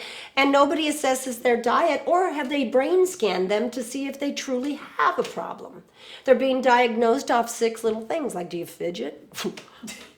All the way through the work I've done with difficult kids and having a clinic and seeing how quickly kids can recover, that 3-4 weeks later, all these kids who've been put on medication and who have had this diagnosis, 3-4 weeks later, the child would be incredible.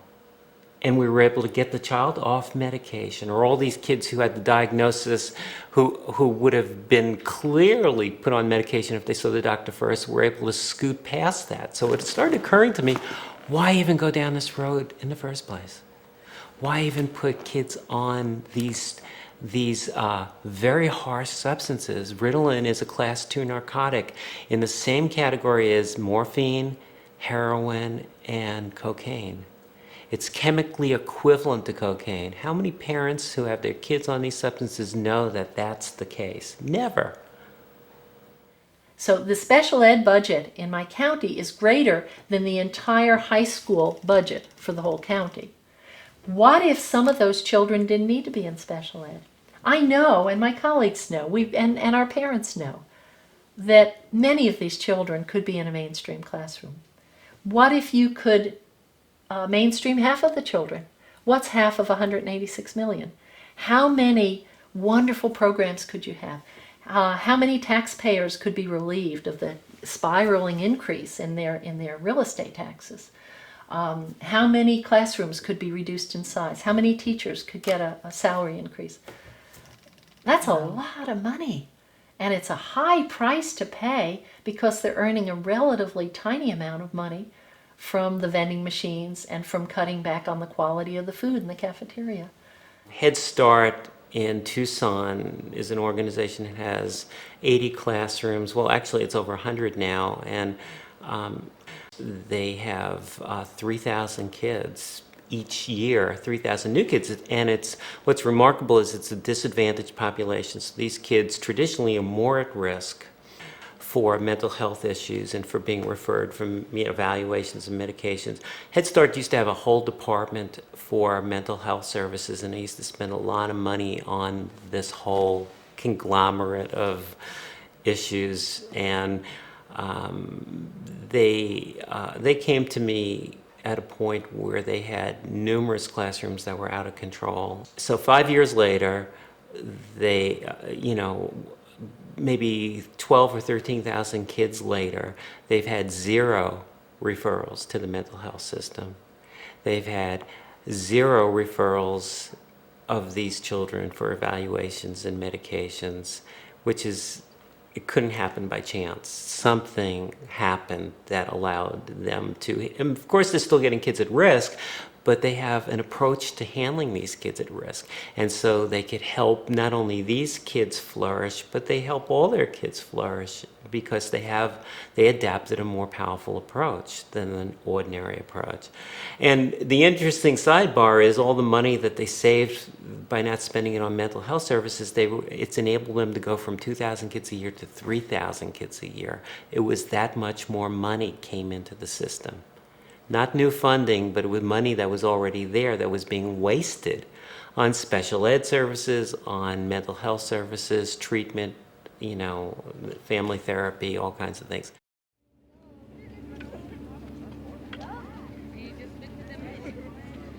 In Native communities around the country, Native Americans are the highest minority to have diabetes. The Donna Autumn people are the highest minority group in the world that has diabetes. So when you hear that, it's big news. I mean, it's really devastating, but it's also, I think people here get so used to that, seeing that, okay, eventually I will get diabetes or someone in their family has diabetes. Because we have my friend Jim across the street over there. He has diabetes, and I'm not sure if he got rid of it yet, but my diabetes is just a little bit different. There's type 1 and type 2, but there's coming out to type 3. So type 2, which I don't have, I have type 1. Type 1 is when your pancreas doesn't work. Type 2 is when you get really big. There's a new syndrome being described. Suddenly we're seeing this all over the United States, Syndrome X, where people have a combination of hypertension, diabetes, elevated blood lipids, and obesity. What happens when you feed animals MSG as infants? They develop diabetes, they develop elevated blood lipids and obesity. In other words, they're developing Syndrome X. If you feed it to them long enough, they'll develop the hypertension. So we're exactly reproducing in the experimental animals MSG, Syndrome X, which we're seeing an explosion of in the United States. Can you tell me a little bit about the benefits of some of these foods? Sure. I actually see 2 different types of benefits. More on the cultural side, the Autumn Himatak, the desert people's ways, keeping the culture alive, having the benefits of cultural preservation, language preservation, ceremonies, with the tippery beans that you see here on the table, it's always in our legends, and when people look at the bean, you're not just looking at a bean, you're looking at a whole culture that holds a song, that holds stories, that holds ceremonies. I mean, one of the stories that we know of is the Milky Way is made of beans thrown up by coyote, and on that level, that's a benefit. There's also the nutritional value benefits, which, in the foods that we gather from the desert and from the field, they have this chemical makeup called extracellular mucilage, which has been proven to regulate the blood sugar in the body, which is very beneficial for diabetics, but also for someone who just wants to eat healthy and benefit from the nutritional value of the foods they collect. And I can't just go to a grocery store and buy these foods. I have to actually go, to my backyard, which is actually a grocery store for desert people, because every plant, every thing that you see in the desert has some kind of meaning and some kind of use to it, be it to eat food, but also medicinal purposes. A lot of this can be medicines, and I've seen the benefits. I just started because for myself, I wasn't aware of these things. I had to learn a lot of these things. It's pretty sad now that a lot of our young people have lost interest So it's up to the older generation to bring it back. And that's why we're doing all this too, because a lot of our kids, our public kids are learning from us, what kind of foods we got that we might want to bring back, instead of potato chips and bologna, Bologna is Indian steak. They used to call it Indian steak, but hey, that's a stereotype, no more. Who called it an Indian steak? We do. Not us, there's a lot of Southwest people. Round steak. Round steak, there he goes. Earlier, I was mentioning that we couldn't get 100 pounds of the tepary beans. But now with the farm and other farms growing tepary beans, you can get it now. We sell it to the local grocery store here. We sell it to the mom and pop, the little grocery stores on the reservation. We also provide it to some of the services like the elderly services and some of the schools. The hospital, we sell our beans to them so they can actually, serve it to their patients. This is an important day for us. We're here to celebrate our culture, our food, our games. The reason why we're here is because of the farm, and you saw and you ate some of the food that came from the farm, or you're going to later on. But the whole idea is to bring everybody together and have fun and have games and meet and mingle and meet your relatives from afar. So we just want to give thanks and show our appreciation to each and every one of you guys and all your representatives here, because this is so important. What we're doing here today is so important because we have to remember these foods that we're growing here, we're growing for the people. A lot of times right now we're in the time where the food is killing us. The food that we're eating now, the food that we're buying in the stores are killing us. Diabetes, cancer, heart problems, it's all coming from the bad foods that we get in our grocery stores. What we're doing here is we're growing the foods that our ancestors and our grandparents not too long ago were eating. The good, healthy foods that we're supposed to be eating, what the Creator gave to us. Can anybody name any of the foods?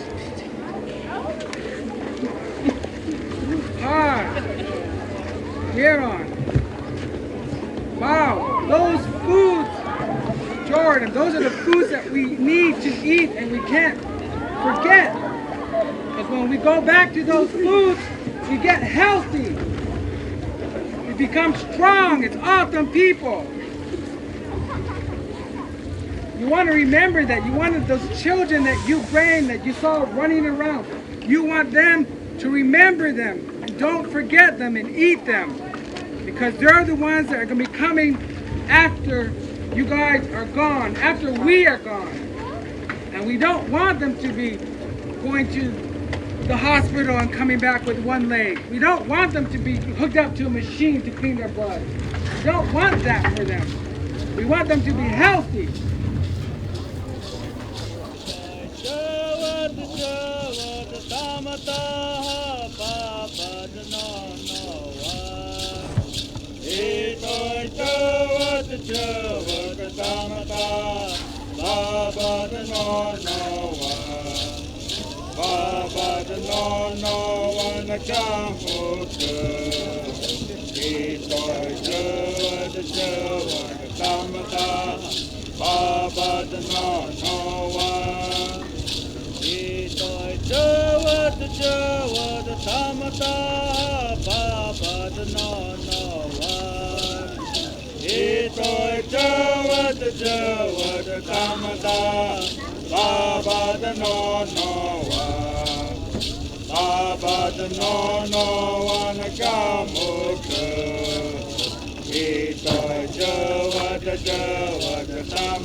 Bata, Baba the no one, Baba the no one, Kambuku, Ito Jawa